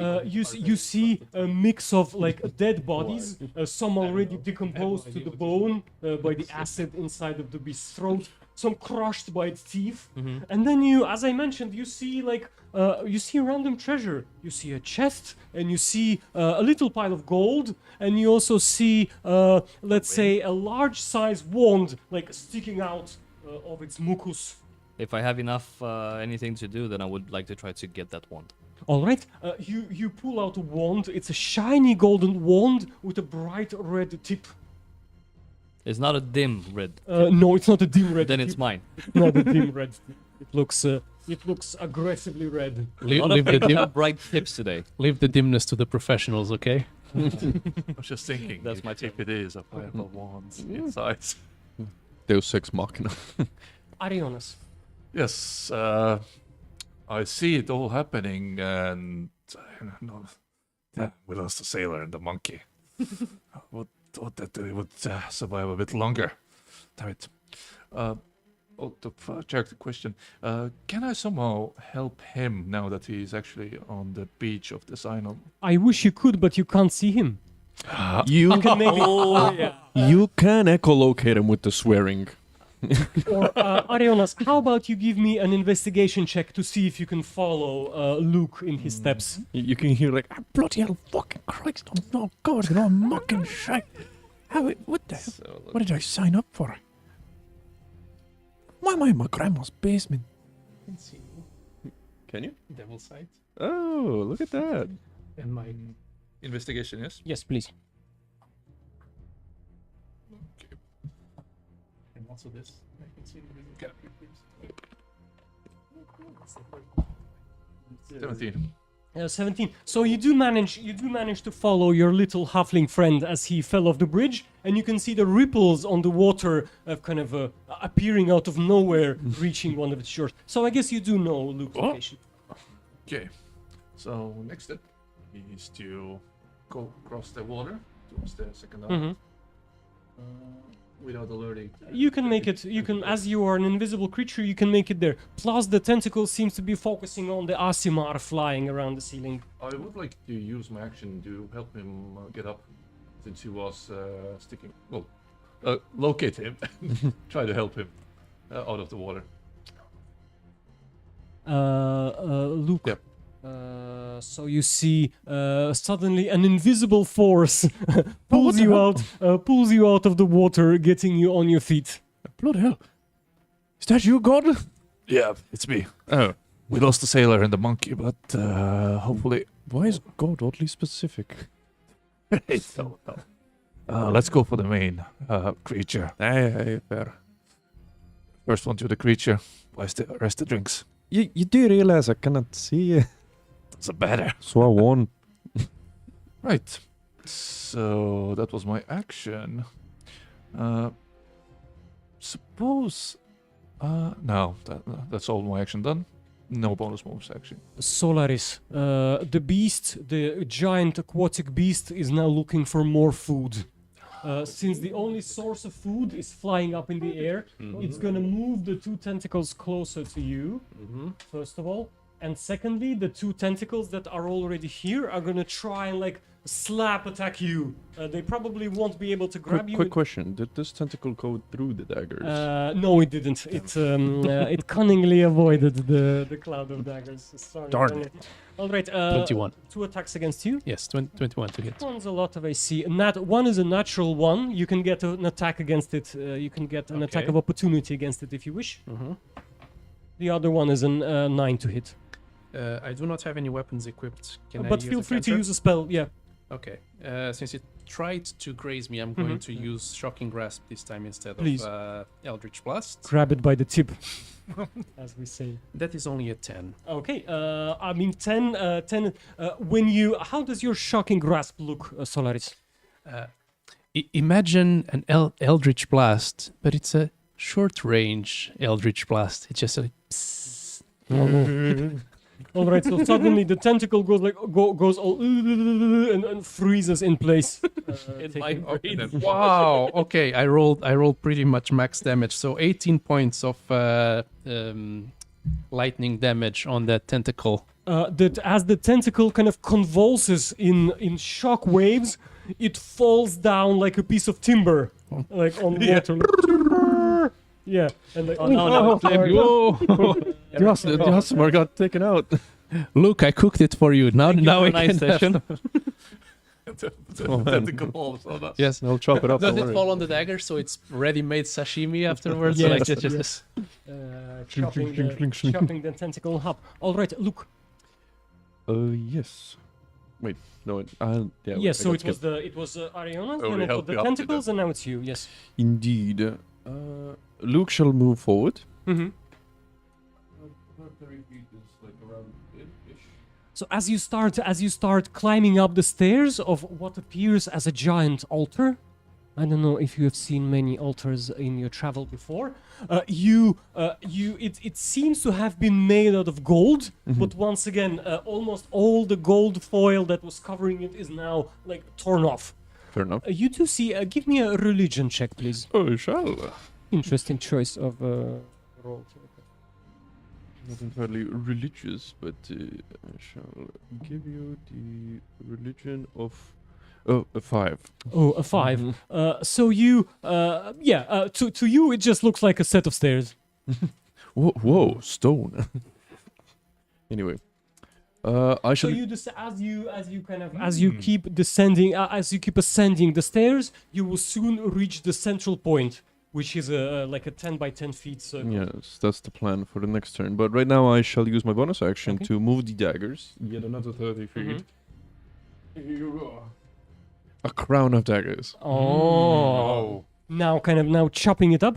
Ah, yes. Damage 2. I Please, forgot. only one of them goes in the eye. Damn it, I keep rolling ones with the Jesus. Hey, 4. 8, 10 It's the slashing wrong tip. damage. All right. So it screams. The creature screams in pain as it does. Jump out of the mouth. Yeah, let's leave it. Let's leave it like that for now. And yeah, I end my turn. Okay. Solaris. Does it look like the creature is taking any damage at all, or does it seem like the hits are basically how to say it? Not substantial? Can you give me a medicine check? Interesting. Skill Probably doesn't get the used least. so The much least. often. I know statistically it's the least used skill in D&D. Well, I still got an 11. Ooh, sweet. So you do. I mean, the creature seems to be too giant for the damage you've dealt to make a substantial difference, but you do feel like it's bleeding. Like you feel like your attacks are effective against the tentacles. Maybe not as much on the big body of the creature itself, like not the head area. Yet you do feel like the cloud of daggers cast by Luke earlier has caused the damage. Yes. Okay, so going to aim to the point where the daggers are hitting it, and Eldritch Blast. That's terrible. I'm gonna use my inspiration on this one. Okay, that is substantially better. So a 19 hit before. I assume it's going to continue hitting. Hits. For 14 points of force damage. And then the same thing as before, it's my last use of this Sacred Flame trick of the Spellfire, whatever. I think it was Spark, I guess. So Wisdom 13 save, please. Succeeds. All right, so nothing happens. And that is the totality of my turn. Alrighty. Jorg. So being inside the throat of the creature, you suddenly feel like it bursts, opens its mouth again, and screaming in pain with waves of sound, it like spits you out of its throat together with the monkey. Give me a Constitution saving throw, please. That's not fine. Solaris, That's not progress. the attack that you've successfully made on the creature, together with the damage that Luke's daggers have dealt, seems to cause the creature to feel pain, kind of making it spit everything inside its mouth out. 21. Okay. 21. If you wish to, Jorg, you can use the power of your body that you have to hold on to the creature's throat to stay inside. Your monkey, if not, I'm gonna the get to creature that will on- like spit you out. I'm gonna get to that on my turn. Is the ring being regurgitated too? Maybe you wouldn't know that. So you okay. So that would be. So you want to do it on your turn then? Yeah. Okay. If there's any damage, you can deal it to me at that point. Okay. So Because I want to use an attack in the so roll. first of all, staying inside the monster's throat deals you acid damage. Hmm. So that would be 6 acid damage. Which is not reduced because it's acid. You're absolutely correct. Secondly, is there anyone close to it? No, not really. Not yet. Define close. I would say that using one of its tentacles, it's gonna grab some more gold off the wall to eat it. Nom nom nom nom nom. So now the any damage? No. All right. So now Now, like a giant plate of gold now enters the area of the throat as well, kind of slowly being absorbed by the acid inside. So, all right, it's your turn. Okay, so So the monster wanted to spit you out, but you succeeded on a Constitution saving. So the monkey is on my shoulder to Okay. stay away from the acid. And the way that I'm not being regurgitated is by digging in with the battle axe that is in my arms.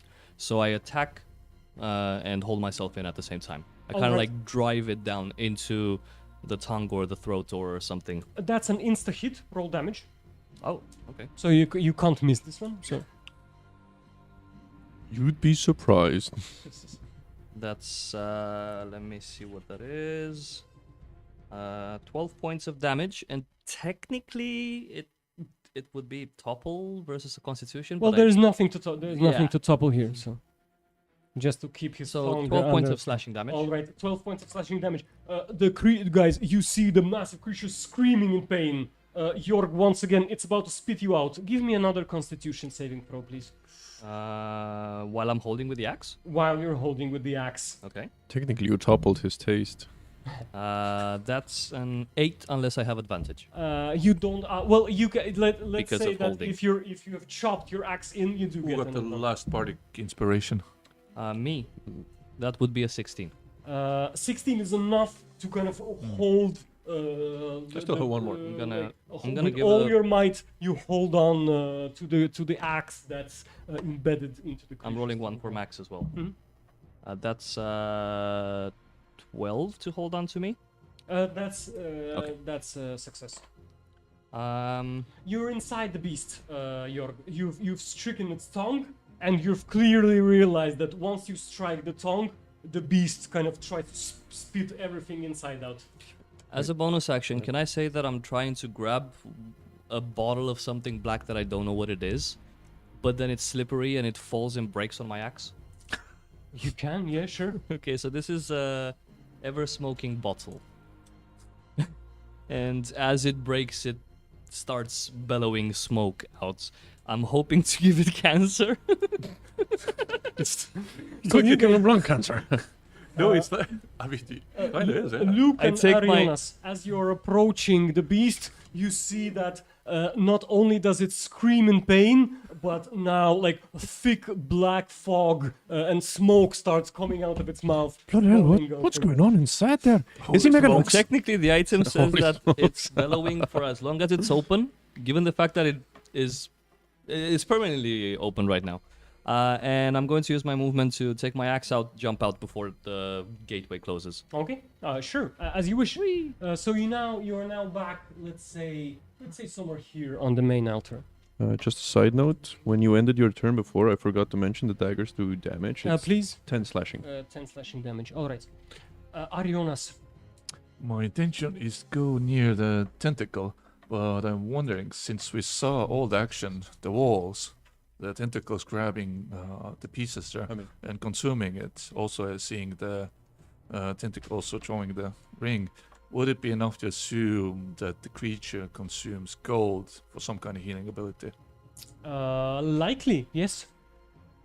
Do you want me to... No need to roll. Okay.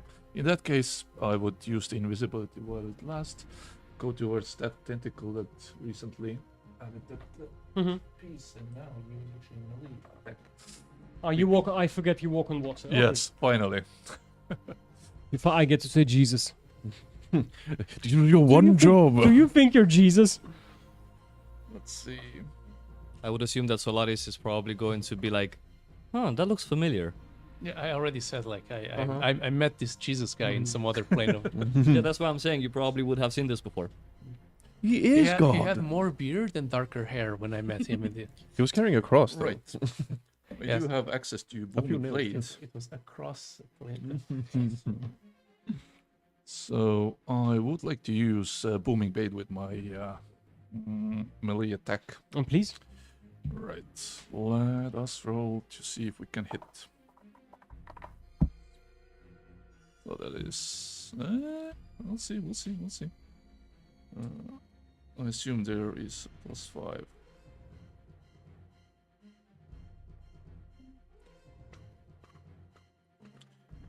That's give it. It is +5 to hit. Exactly. And what's the total? Total to hit? I will need to add in now the cantrip plus the blade itself, which will be.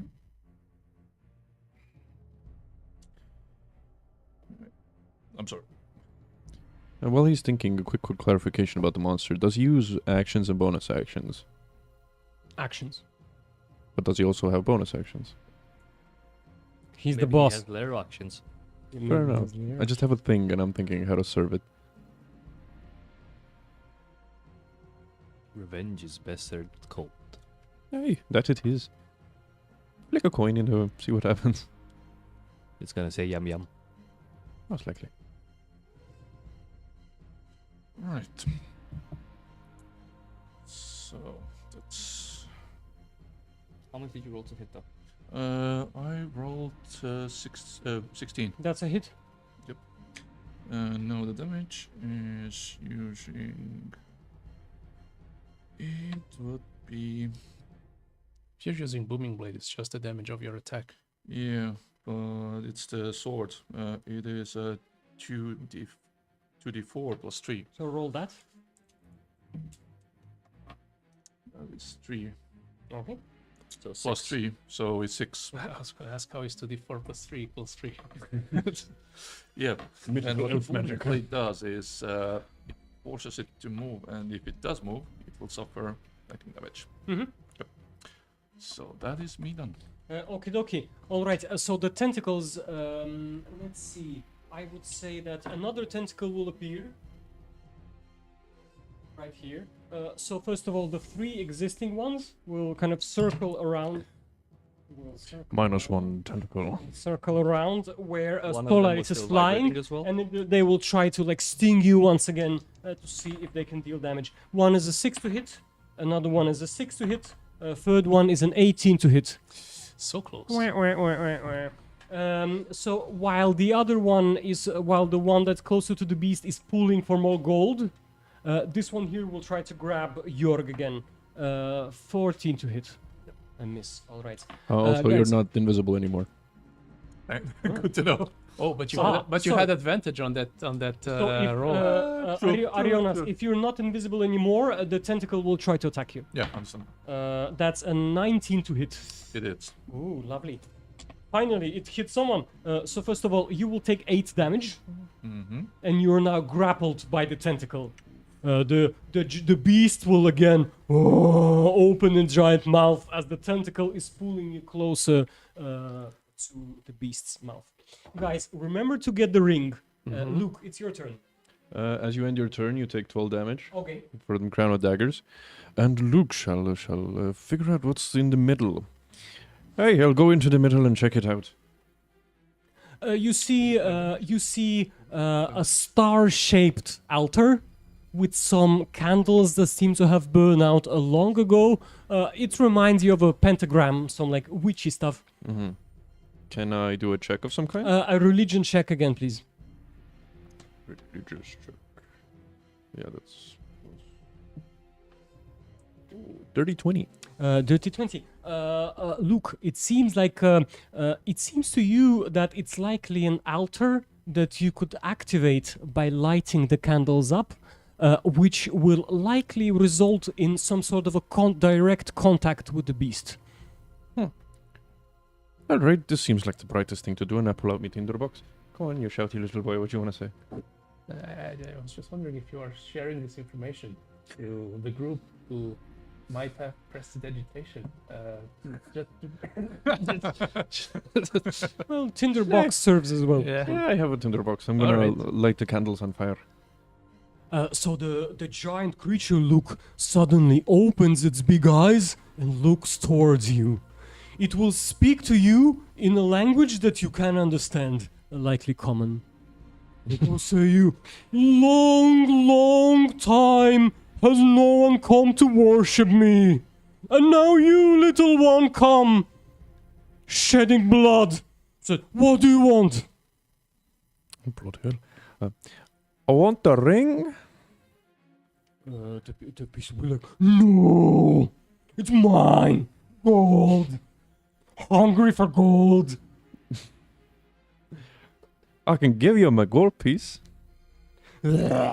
It will as you I don't know if you reach out for your purse or not. The beast is gonna like it's extend this giant slimy tongue towards you, kind of making a tip of the tongue a space to put some gold on.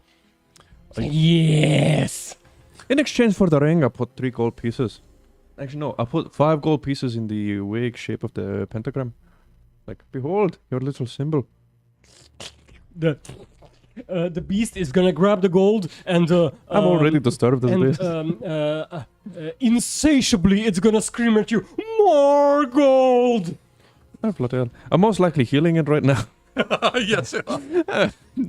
Haven't seen this one before. Hey, this is a bit of a weird one. But I will bang on my drums and give you some bardic inspiration. Thank you. And with a free action, I will use my drums special thing to give myself another use of bardic inspiration. So Why nothing. not? Anything else? No. Solaris, you're flying in the air, tentacles flinging all around. What do you do? Oh, just a side note. I will share this information with others. Mhm. The thing wants gold. The thing has gold. More gold. What are you mocking me? Look at the wall. with gold. Yeah, but look at the wall. Look at the wall, companion. It's full of gold. Yeah, I thought you were supposed to say behold companions. That was your whole shtick. Yes, behold, companion. I think he has some swamp water down in his throat. Yeah. Which is weird because he's flying. Again, not the dim for its brightness. So what do you want from me, companion? You do you, man. I don't know what to do. The voice inside your head tells you, get the ring. Get the ring. Well, you are close to the ring, yeah? No, not really. Where? I guess I am, You, technically. point to where the ring is. The last you saw of the ring, it has been swallowed by the monster. Again. Yes. So as you focus your vision on the monster, you see it now has its mouth open, like looking right at where Luke is standing, like licking the tip So, of the altar. do we now know that he can see invisibility? It seems to be in some contact with you, Luke. Fair enough. Likely as a result of the ritual you have initiated. The communing. Fair enough, fair enough. Do we all also hear what it's saying in common, or only he does? I think the clearest. So Jorg, what you hear is just like a baffle and a rubble coming from its mouth. But it seems like Luke can distinguish better what the beast is saying. You did also see me put gold in his mouth. The extendo tongue that came out. Yep. So now, now goes to too. To you, Jorg, the tongue kind of extending from the beast's mouth almost looks like a bridge inside. If you know what I mean. Is it my turn? No, it's no, not. no. no. mine. Yeah. That's what I was wondering. So Solaris does not see the ring inside the creature, correct? No, you don't. You don't. So he would not suspect that it's there. Oh boy, I know this isn't helping, but I guess I have to just keep doing the same thing. Maybe I'll try to destroy the tentacle that's grabbing for the gold near the wall. Good idea. I mean, I don't know if you... The one that's holding Arionas right now? No, The the other other one? one. Ah, okay. Like to imagine you have the ring of water walking. The moment it drops you, you just hit concrete. Essentially. Solaris is just going to say, companions, I'm at a loss. I keep blasting and it keeps not dying. This usually does not happen. So just looking at you on your turn, maybe give me some hints of what you would like me to do instead. I don't know. You can ready an action, like whatever your ally suggests you that makes sense. You follow. You follow through. How about that? I already shot 23. Okay, that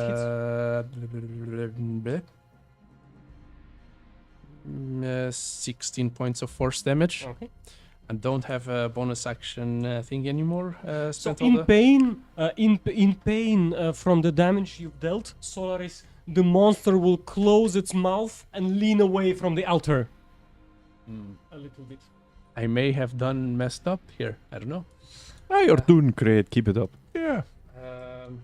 You're doing the I'm most still of the damage. surrounded by tentacles, You are, correct? yes. So if I attempted to move in any way, attacks of Yes, opportunity. 3 of them. All right, I'm good where I am, I suppose. That's all right. Okay, so let's see who's here. Luke and Jorg. The giant beast is gonna try and bite you. Oh no. Luke, that's a 25 to hit against you. Aye, that hits me alright. Oh. So the bite will deal you 14 damage. 14? Yes. So you are now inside the throat of the beast, the stinky, slimy throat. And as I mentioned to Jorg earlier, it's full of surprises. It has, not only does it has like chewed up dead bodies, but you also see a treasure chest. You see like a random wrapped object, as if carpet of some sort. And you see like random stuff here and there. Probably the vaults inside its throat are full of surprises. Jorg, against you, it's an 18 to hit. That hits. You will get 10 damage, 10 bludgeoning damage. Okay, I'm still up. And welcome back inside the beast's mouth. Oh, look who showed up. Oh, You don't see me, but Well, you just was- hear insults. Or not ruins insults, my but plan. angry little. Yeah, just to make it clear, staying inside this acidus environment will deal you acid damage at the end of your turn if you're inside the beast. It's always 6. Yes. Good to No, know. I will roll a d6, Ah, fair so enough. you never know. All right, that's round 4. I believe. Jorg. Yeah, I already have. That's 8 plus 12 slashing damage from the crown of daggers. Okay. Max didn't want to get back in there, so the moment I got bitten, he jumped off my shoulder. So he's here. Jorg, what did you do with the beautiful magic wand with the red tip that I described earlier? It is with me. Okay. It's put away with my axes Mhm. right now. All right. I am going to. Who's in the mouth with me? Technically Mr. nobody. Do you want the? Do you want the wand? No, technically I'm invisible. Ah, You just Okay. hear swears. all right. Bloody hell, what the... I What's would. that stench? From the source of the swears, I think you can figure out where your mate is. I'm gonna, in that case, kind of like toss it to the side wherever I hear that voice. What'd you do that for? Maybe you can use it. I don't know. Fuck you tossing it at me. I. Where's the monkey? He's the brains of this group. Using Look, my. actually, he's although you are like verbally unhappy with it, what Jorg is extending to you seems very valuable to you. Wait, on the other side. And I'll grab it, I guess. Or to be used on my turn. I run forward and I'm going to go. Do I see this like what is it called? Not tonsil. The little thing at the back of the throat. Yes, It is literally. I see it. Can I reach it with my battle axe? likely you can. Yes. Okay. Allow me to remind you that it will likely result in the Yeah. beast spitting you out. Yeah, makes sense. But And, your hopefully, Also him. hopefully, it's going to regurgitate a lot more, including a ring or some chests or something. If I make it actually vomit, but reckless attack on the thing, two-handed. That's an auto hit, so roll damage. I do want to see if it's a critical though. Okay, feel free to roll then. It is not. It's not a critical, so that's gonna be D10 plus 2d6 or 2d6. Big old frenzy attack. Hmm? Big old frenzy attack. 6, 2. So that's 12, 14. 14 plus 3 plus 2 from rage. 19. 19 points of slashing damage. All right. So the monster will scream in incredible pain as it does so. It's like it starts like gaggling, almost like trying to throw up like anything it has inside its belly and its throat. So Luke and Jorg, give me a Constitution saving throw. A con. I would say that I'm just trying to run back out and Okay. jump. Like Okay. I'm following Still, it. give me a con save. Oh, that's a 4. Luke, you will be brutally spit out, like flying all the way to 17. the back, hitting one of the gold walls and taking 3 damage from that. Can somebody put my mini there? I'm busy in the mouth. 17.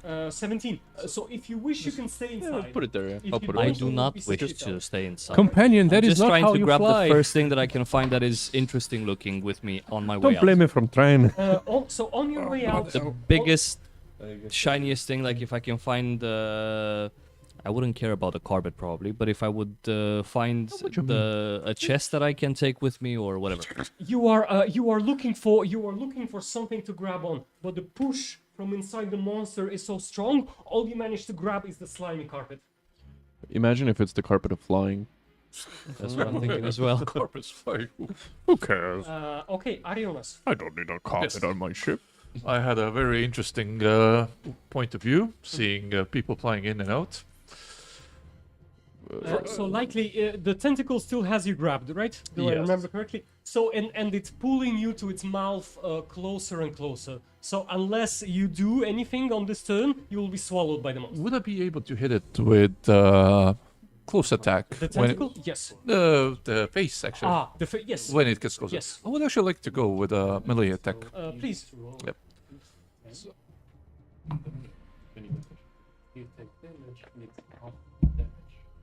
So it is 20. That hits.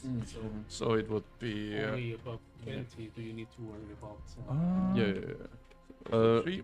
But I'm gonna There's retroactively an do interesting concentration rule. checks. I noticed. All succeed. 14 and a 10. So the crown of daggers remain. Savage attacks once per turn. You can roll re-roll the damage. twice, and use that as a result.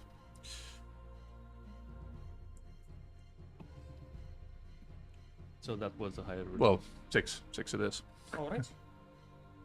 So you do cut it Yes. on its giant face as Arionas. It opens its mouth and throws the cut that you've made to its lips. Seem to not irritate it much. So now do you want to do anything else on your turn? Can I try to grapple the tentacle? It might be a bad idea, but What would you like to achieve with that exactly? You don't have me, I have So you. that it bites its own finger or something? yes, All right. exactly. Yeah, you can do that. So grab the basic tentacle with me. You grapple the first thing of that all, grapples you will take 9. I love the idea. You will take 9 damage from the beast's jaws, and so will the tentacle. So the hungry beast bites its own tentacle, biting. It's the like beast. Ouroboros. Yes. Is it stunned for a round because it's confused? Ouroboros style. Yes, I would say so. But Arionas, you now find yourself inside the beast and the treasury of its throat. The tentacles. Let's see what can they do. So once again, fully focused on the Shiny thing in the shiny air. thing, flying through the air. Finally, 22 to hit. Yes, that does hit. Yay! And Actually, another- no. I'm gonna make you roll a d6 Nice. to reduce the attack It's roll. reduced by 1. Oh, damn Okay, it. it matches. It's still a hit. Damn it. I just wasted Last my one. barbaric. So Try. finally a hit against Solaris. Give me a dexterity saving throw, please. Yes. Let me move on to the correct thing.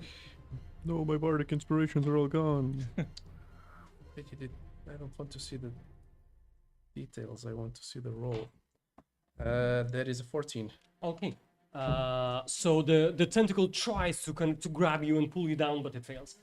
Your attack against you is an 11. A miss. And damage? Did I take any damage? No. It? No. Okay. Sorry, you did. Yes, but it's 4 damage only. All right. Good for you. What was attacking me? The tentacle. Ah, okay. So the bigger creature itself is busy with chewing its new food, Arionas.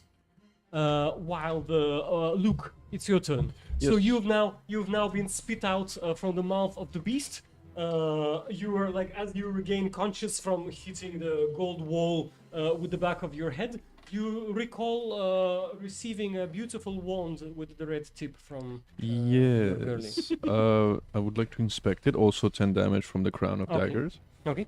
What is this wand? Bloody hell, my head's ringing and I'm not feeling too great. What is this? would you prefer an Arcana check or an Investigation check? Like you want functionality or you want value? I mean, functionality. Then Arcana would be the best. Yeah, I'm going to. Yes.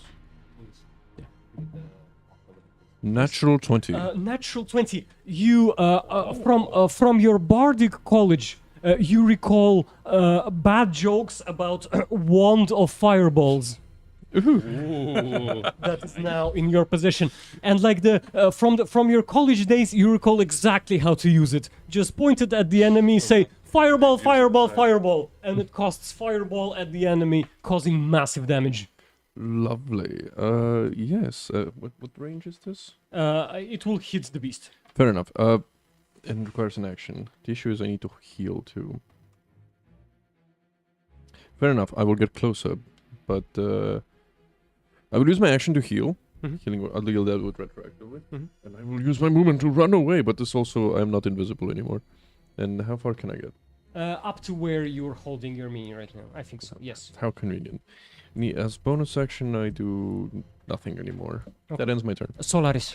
So Solaris has been watching these Solaris has been watching these tentacles for a bit now, and he is becoming inspired by their beautiful movements. And this is the way that he is fluffing the fact that he actually has a spell prepared called Arms of Hadar, which he's now going to cast, and the tentacles are going to sprout from him. Ooh. I can tentacle too, you Uno reverse. fiend, something. So a strength 14 check for the 3 tentacles around me, please. One succeeds, one fails. and Behold, two, companions. actually, 2 fail critically, 1 succeeds. Okay, so they take I shall administer their own medicine.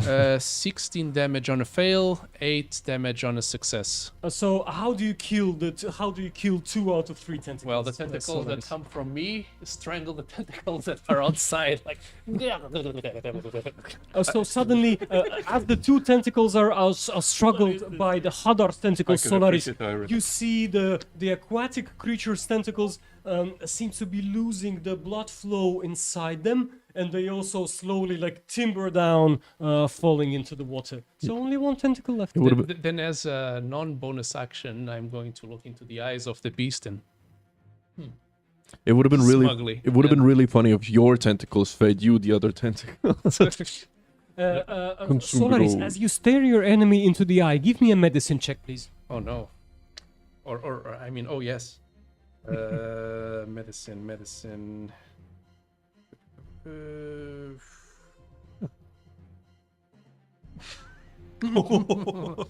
Yeah, no. I saw that. Nat 1. That one. All right. In that case, one of the tentacles will resurface Oh god. from the ground, trying to grab you. That's an 11 to hit. No, no. Right. Lucky you. Anything else? No, that's it. So the beast. What will the beast do? I think the beast will like bleeding all over. You know, from the top of his head to the tip of his lip, caught by Arionas. The beast is going down underwater. So now, Arionas, as you're inside the beast, you feel like the mouth closes and the lights are out.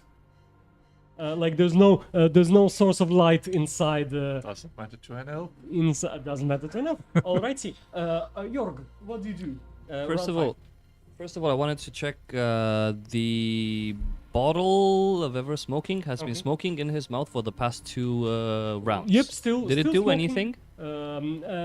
Yes, it must have dealt some cancerous damage to it, but it's really hard to assess for now. Maybe over the years, Playing the long game. Yeah, playing the long game here. Yes, yes. Can I have the token back? Yeah. The crown does not follow it. It remains. So it's submerged. Yes. Is it deep inside, or is it somewhere where it's like just underneath the water? Just underneath the water. It's Okay. It's on its as a submarine. It's on its way down, but you can still see the bleeding tip of its head. I am. Here's what I'm doing. I am taking 1 step back, moving. Do I have like 10 feet? Yes. Okay, I'm taking a running jump and landing with the axe Okay. on it, even if I'm going like to waste in water or anything like that. Reckless, Mhm. very reckless. Lore accurate. That's natural 19, so a lot. Hits. And that's gonna be two-handed, so a D10 with two D6s for a total of 9 plus 9, 18 plus 5, 23 points of slashing damage. As you slash the temple of the giant beast's head, blood starts pumping out, covering you and the surrounding swamp waters in a purpley glow. Anything else, Jorg? Would we have potions on us? You would, yes. Likely. What kind you of potion have would a I have? potion like that. Okay, I'm drinking it. So as you roll I'm the gonna- healing damage, Arionas. It's Yes, dark. healing damage. It's dark and stinky, and you can barely see the silhouettes of the tongue, as well as all the walls and the folds inside its mouth. Remember, you need to find the ring. Yep. Frodo. Looking around while bleeding, thinking. And I check my belt. At least there's 3 healing potions left.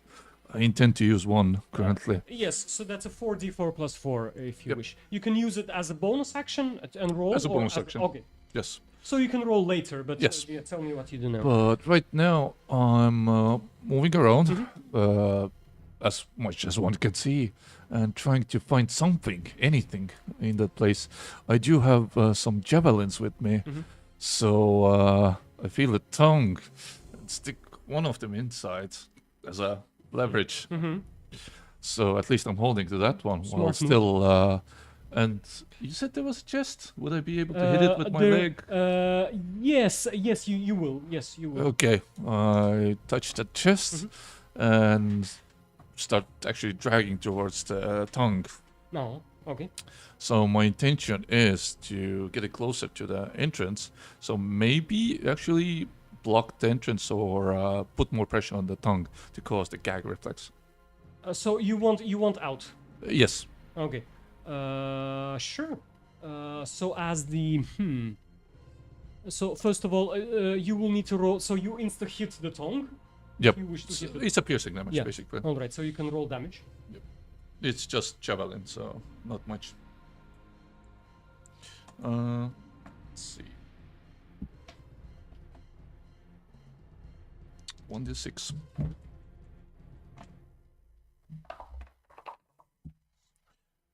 So that's 2 plus 3, 5 together.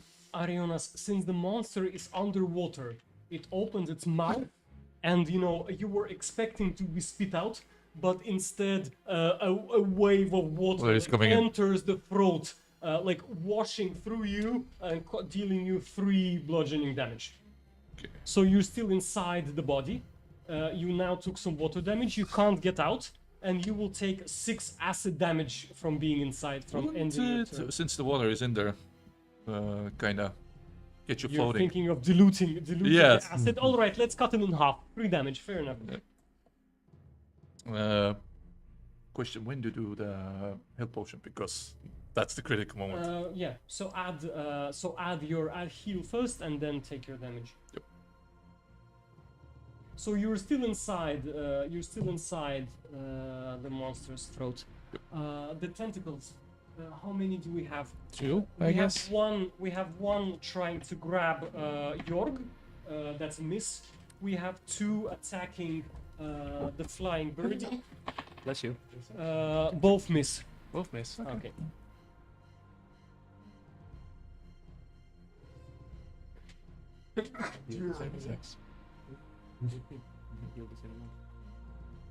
How are you feeling inside there, Arionas? Cozy. Okay, good to know. Luke, get the ring. Easier, well, easier said than done. I'm gonna cross the bridge again. Whoop, whoop, whoop, whoop, whoop, whoop.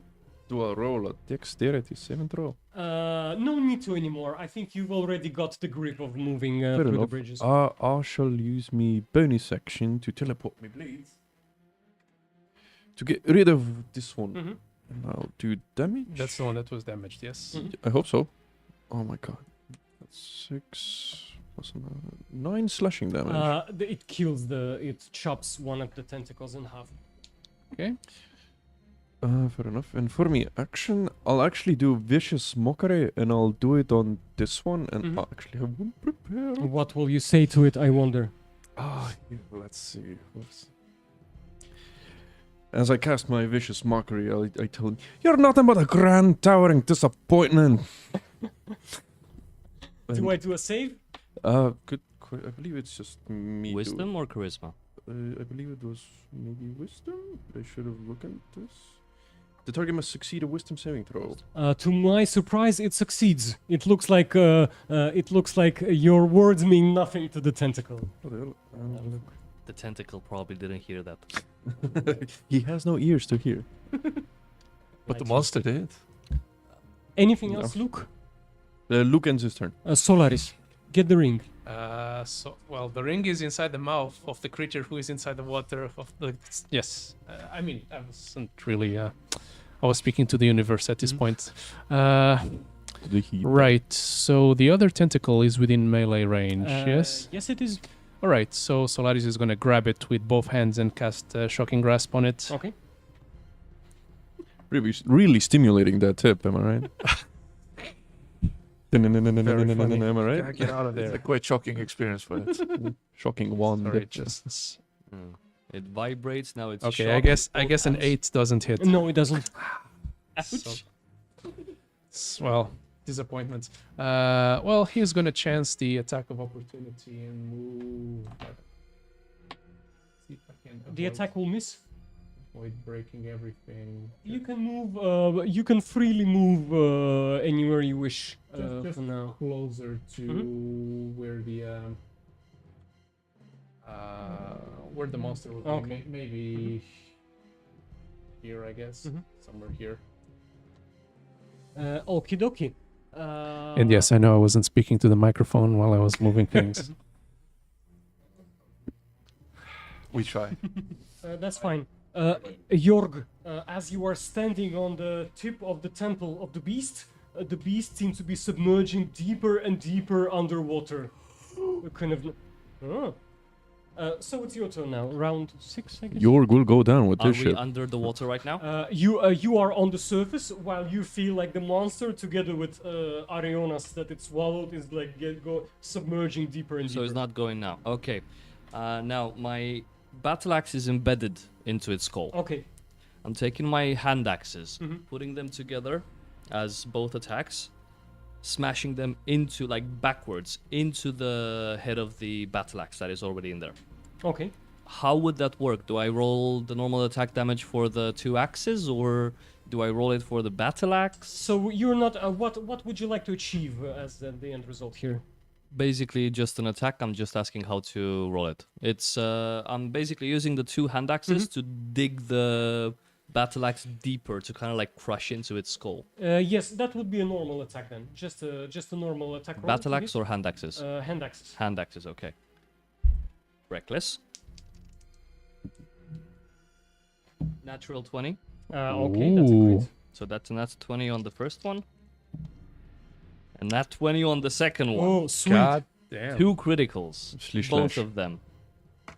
Okay. Embrace the barbarian. So, There goes his luck. I'm actually hoping I roll a nat 1 because of Halfling's natural ability to re-roll remind me nat how ones. natural 20s work at your table, please. Double damage.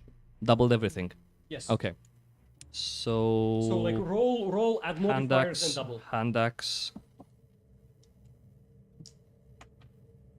So that's 10 plus the 2d6. That's 18.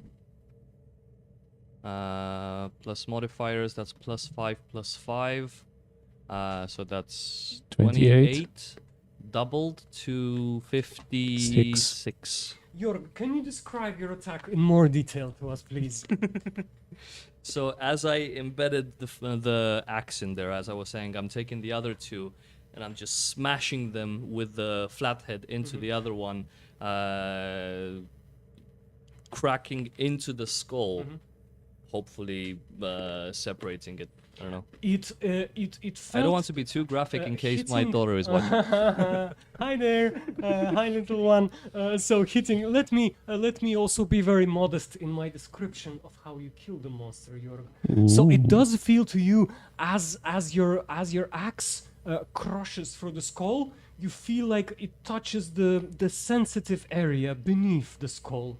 So suddenly, as the monster seemed to have been submerging, it is now slowly moving up to the surface of the water without showing any sign of movement.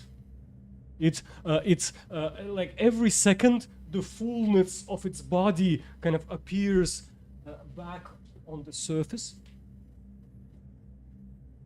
floating, and you on top of it. Now I'm ready to attack the tentacles. The tentacles, kind of as the monster's brain gets damaged by the axe with double criticals, the tentacles also disappear, That's weird. That one must have gotten afraid. and the room is all clean and quiet again, except for the giant aquatic creature body floating. Guys, you need to save your friend. Also, He's inside the. aren't you glad you have an inside man? The mouth is still closed, yes? Arionas, the space of the throat of the beast that you're in is now almost tightly shut. You can barely move around, but you still have some room to navigate. What do you do? I gulp a second healing potion to steady myself. I still have eyes on the chest. Is it something that has handles on it? Yes, it does. So I start dragging with using the javelin as a hold towards the mouth. I don't know if there's any light to see, but well, basically. There's barely any. Oh, you're an elf. Well, okay. So I get the chest toward close to the mouth. Maybe use it as a prop. So the ring, the ring. If you want to try and look around for Yeah. the ring, I will ask you for an investigation check. You can do so with advantage because the monster isn't really moving anymore, so you're like looting dead flesh. Yummy. And there's also the bardic inspiration, which had a what? 1d6. 1d6, yeah, if Yeah. you want to use it. So natural 20 Ooh, plus 6. So kind of, there's this good expression to like always look under your feet, like when you move in dangerous places. So as you check your left foot under, like near the tip, near where your pinky toe is, you see a little shiny glowing gold ring right there for the grabs. I grab it. Yeah, it's stinky, slimy, and not as beautiful as it looked on the hand of a lady of widow Silverheart. Arionas, how are you getting out of the dead beast's mouth? I start pushing the chests in front and then having the javelin behind me, just as a leverage, so I could able to push the chest, me in the middle, javelin behind. Give me an athletics check, please. Yep. We'll put the one of the fireballs near its mouth and breach, Yeah. breach and clear. That's Shoot off half his jaw. 15 plus 3. Luke Solaris, as you observe Jorg gloriously riding the beast with his axes, you suddenly feel like a force from the inside pushing the beast's mouth slightly open, and you see Arionas appear with a spear in one hand, a chest dragged by the other, and a shiny but slimy ring on one of his fingers, likely for convenience. To get it out Did you see me 5 gold in there? Oh, you want me to go search for it? I'm tempted. It's all yours. I tried to get the chest out. Mind me giving a hand? I do mine. No. Doesn't the ring of water walking just like shoot you upwards back into I don't think he's all fully submerged. I think the head was... so I should be able to slowly drag it, but the chest would still go under the water. It would be that would stay. Quick realism question. Would Yes. what? No. Let's move on.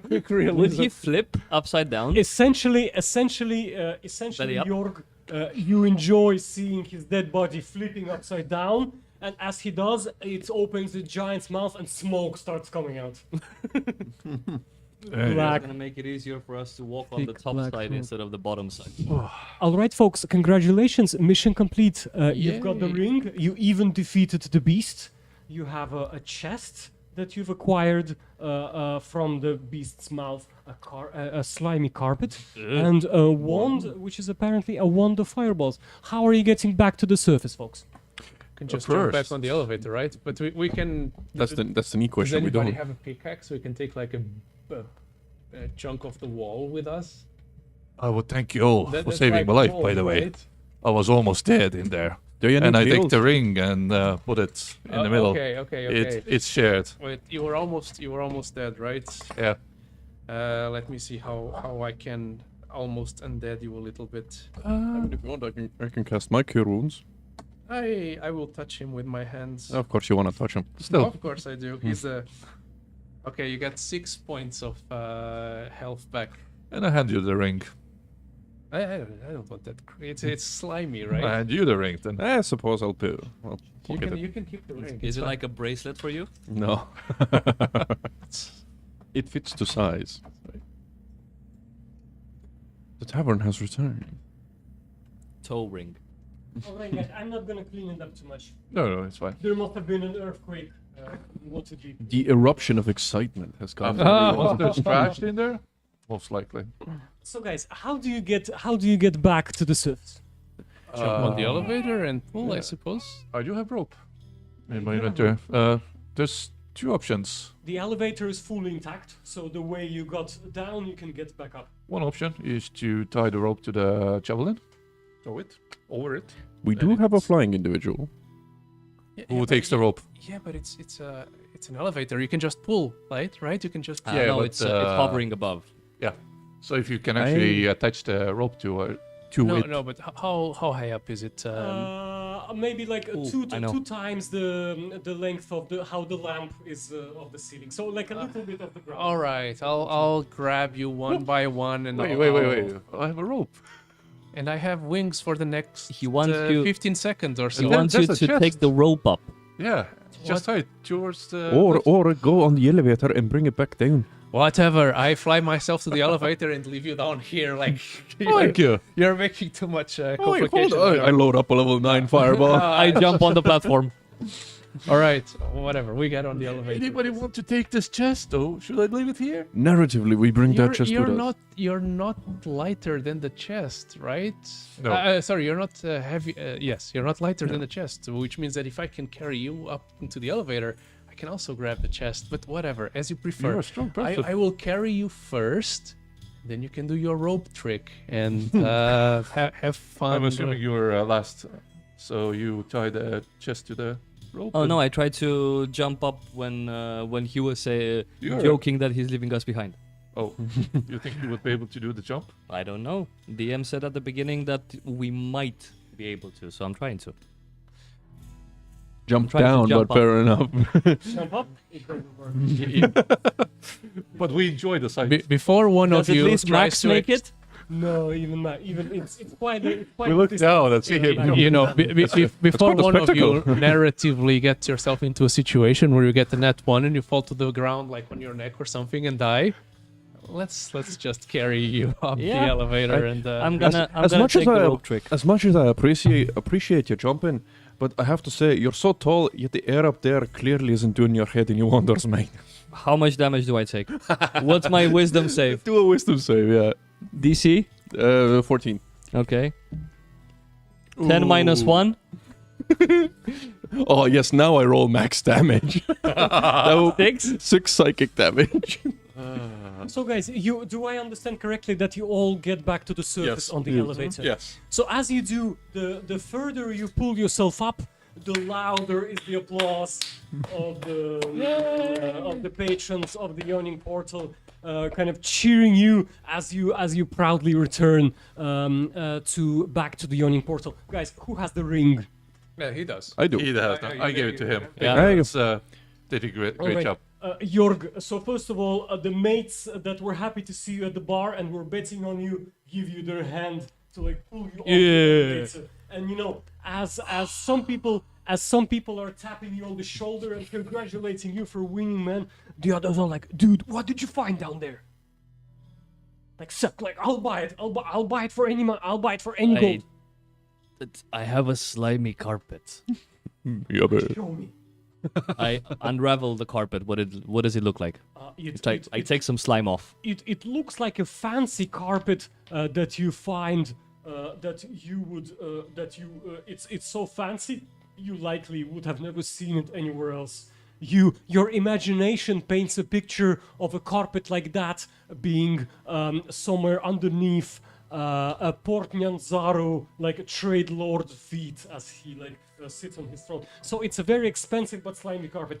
But it's not something that I would want to put on my ship and get wet and likely so not. the but, gold is probably better. But you immediately start getting offers like 1,000 gold, man. Come on, Prestigiation. like right here on the spot. I look further when I hear 1,000. I look and wait to see if anyone else is offering more. Like this guy is being like pushed away by another guy, and the other guy is like, 1,200. Is the carpet slimy as well right now? A little bit. I'm going to sneakily, well, at least try to do it sneakily. Prestidigitate the carpet so it looks like pristine, just out of the weaver's wheel, basically. Just the day it was finished. So as the miracle happens, the prices keep going up. 1,500, 2,000. Someone says from the crowd. Will you end up selling the rug? Definitely. The moment it reaches 2,000, the monkey starts pulling on my hair and ears because it wants the shiny stuff. So I'm gonna sell it. You immediately get a fat pouch of like clinging metal, which weighs almost like 1,000 gold wood. Have you ever had so much money on hand? No. How does it feel? Confusing. But probably Jörg is only thinking about one thing right now. I can get my own ship.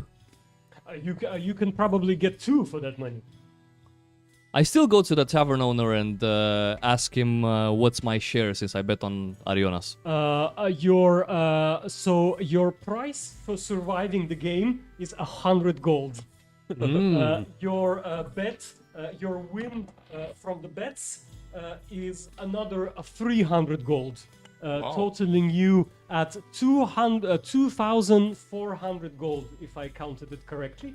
Likely buying you a ship or 2 and a crew for like a there and back travel. Well, I first extend a hand to my compatriots to join if they want to be part of They the are same super busy while other patrons are celebrating them as well. that's a next day thing. Arionas, as the people who betted on you take you out from the elevator, they ask you the same question: what did you find, brother? This chest, I haven't even managed to open it. Let's open it up. Here you go. There's like a crowd of people eager to Anybody with an axe bill? to get it open. Immediately you hear a very, very loud knock. Flying. Will I pull it open? You pull it open and the chest is full of gold coins, but you don't recognize the engravings on the coins. These are not Waterdavian nor Neverwinter coins, nor any coins you've ever seen in your long elvish life traded among the Sword Coasts. I take one, throw it to the goat. Anybody know the history of this? Someone will tell you, some nerd will be like, I know the history of it. This is ancient swamp gold. He'll basically tell you that likely one gold coin of this rank fetches 10 gold. Ooh. That you can trade in what? So it's a natural treasure. Yes, indeed. So likely the worth of the chest is about 10,000 gold. Wow. What will you do with the your mates ask you if you even want the money from from the participation? I would like to share it with the other ones. You can get 10 ships. Nah. Think of the possibilities, How man. many monkeys can you get? Oh, now you're thinking. Hey, It was a Mac group here effort. is not worth money. It was a group effort, so you definitely deserve a share of this. Arionas, what's your first reaction upon realizing how much wealth you have discovered down there? This would basically fund my expedition to Muthanor, but I come to a realization that my companions here might be more valuable in the future than this gold. Nah. Luke, Lady Hey, that's- Silverheart is anxiously waiting. Is in anxiety and excitement, a mix of those emotions. Lady Silverheart is awaiting her ring. She's like, "Oh, who's got my husband's ring? Who's got my husband's ring?" Hey, that would be me. I have your ring right here. She will, as you approach, she might have expected like a hero from her fantasies to bring the ring back, but all she sees is a dirty, slimy halfling. So she'll- Prestidigitation. My So dear, he's still a halfling, but now he's gorgeous. Like his Hey, hair is. my dear lady, The ring, though. I might be a half man, but I'm twice the man in action. The crowd, those who are not buying carpet from York or counting Arionas' gold, will probably the rest of the bar will be excited to see the romantic scene. What are you aiming for here, Luke? I'm aiming to get my money. She will pay you, no doubt. And since you are, she will ask her instead of taking the ring from you, she will send a servant to do it. Like like you hear her like whispering to her girls, like, "I will not touch a dirty halfling." He's clean now. I clean. Clean-ish. Yeah. I also cast light on you just so you shine like with an aura of amazingness. Do you blind yourself by accident? No, because I have to cast it on the roll. Oh, not- okay, not, so- yeah. Please do not clean the ring, let it be slimy. Yeah, no. I'm casting prestidigitation on him. Like the ring is still whatever. My clothes are beautiful. So, Absolutely. Luke, not only are you Yes. getting paid the 200 gold each participant gets for participating in the dip, you also get a 300 gold bonus for completing the mission and returning the ring. The Lady Silverheart is very happy, although the final results seem not to match her deep erotic fantasies of a knight in shiny armor. Hey, returning that's the ring. her loss anyway. Let's Knight, leave it. Let's shiny leave it. clothes. I think that was the perfect answer. Knight, Let me shiny check clothes. prestidigitation for a second. Is there some other sensory? No, that- Remember, effect? you also That was a Savannah. minor illusion. Yeah, but I'm keeping that. So I can make you shiny. I can make you smelly, like nice smelly. Smell like roses. Chill warm. Smell like a knight. Sweaty. or- This will take like most Because of of the the session's armor. time figuring out prestidigitation Not effects. usually smell oil because they. illusory effect that fits in your hand, so I cannot make you look taller. Sadly, I was. Well, worth a try. Hat of So disguising. guys, it seems like the crowd is so busy cheering your companions or watching the ring show with Luke that people barely pay attention to your heroic return. It's like this joke, like I got a rock, you know, this meme. So yeah, basically he got the ring, he got the chest, he got the what was Carpet. it? The Carpet. Carpet. Sold his The boats. I got a rock. What does it Yeah, do? I got nothing. Well, you get 200 gold payment for your heroic act. It detects gravity. Look, if I drop it from the air, Whoa. this area is affected by gravity. see? Miraculous. There's a drunkard at the Yawning Portal who finds your joke funny. The same one? Really funny gravity trick. That's funny. All right, guys. I make him smell like farts with my precision. That's what best uses of prestidigitation that you can come up with. Right. York, so as we wrap up this game, right? So you've made quite a substantial wealth with your heroic acts. What does your future bring? What are you gonna do with the money? Where are you traveling next? First, I'm going to Nyanzaro. I've always wanted to see the island as well, not just the port. So I'm going to actually use some money on an exploration over there. See some. I heard there's dinosaurs and beasts, and yeah. So you're not doing anything with your money for now? I I mean, got you a buy ship. you buy it. So you travel on your own ship. Yeah, like yeah. you hire So your- I use like half of it to buy a ship. I don't have to hire a crew because I have a few that are already wanting to be. Your mates who Yeah. work for booze, probably. Yeah. Poor work Max ethic, is really. probably gonna be my what's a word for co-captain? Co-captain. First mate. Second. First second, mate, yes. Second captain. Yeah, Max first would be mate. my first mate, and I would be using like probably for the next few years, I guess, based on the amount that you said. Probably for the next few years, I would just go exploring and sailing on my own, not taking any work. Jorg, give me a D20 roll. Just a general D20 roll. Can I have advantage if I'm raging? No, you Natural 20. natural 20. Best 20. Jorg, I don't know what you were looking for in Port Nyanzaru, but I you found it. You definitely found it, and you found much more. You found 10 of it. You found you found happiness, wealth, love, joy, and satisfaction, and like Four more things. your goal, like your goals in like whatever you had in mind for visiting Port Nyanzaru has definitely come true. I found something that people call the Lost City, but I'm calling it the Found City. Yes. Now, yes, right? All right, Jorg, thank you for participating. Arionas, where does your journey take you next? Well, I'm thinking first also sharing the wealth from the chest with my compatriots. How do you split it? Well, living mostly with myself, but the rest that is still left, I would invest in the Waterdeep because I know they can usually make the money back, and I will try to get myself hired as his crew.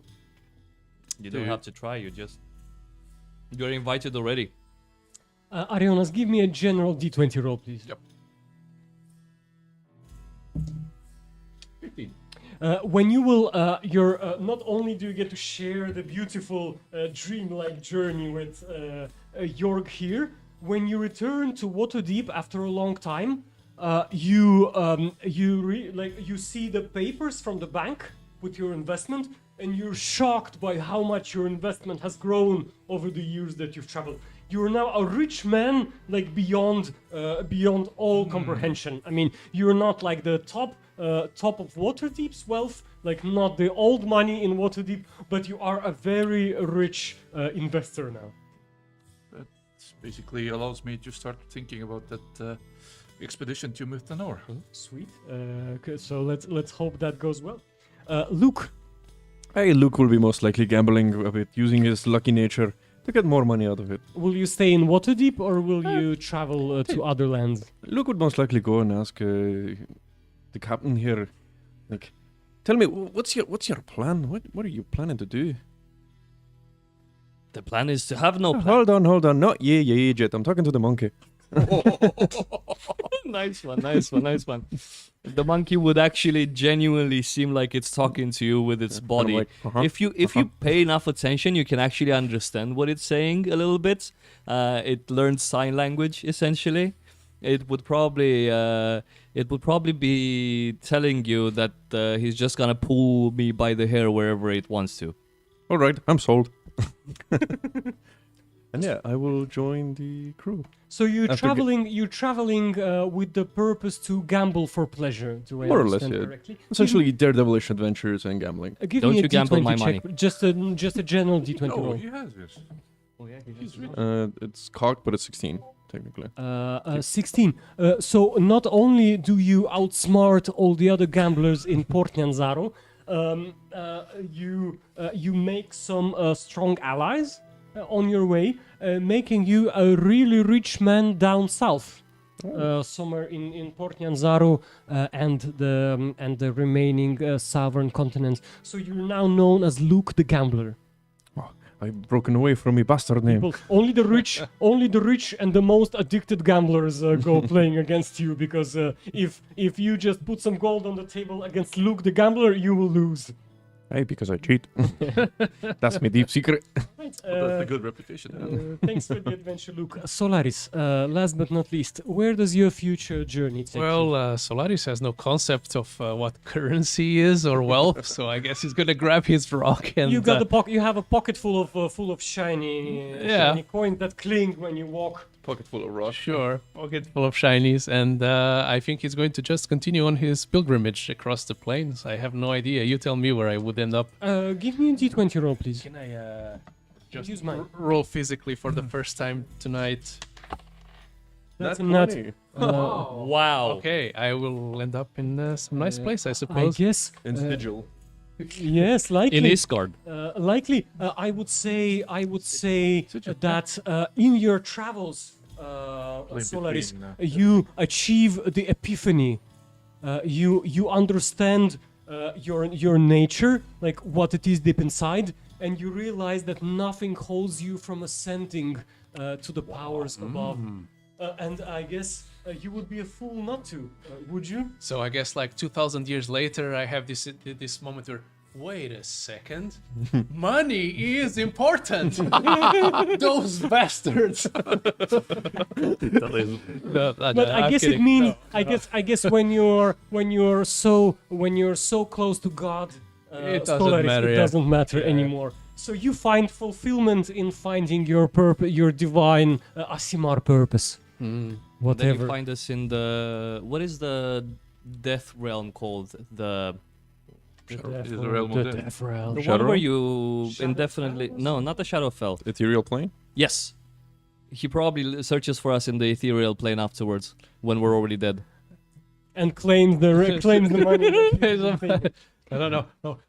Look, he's holding a pair of kings. Oh, And that's how he got so healthy. Like, I I cheat guess- using ethereal powers. yes. All right, guys.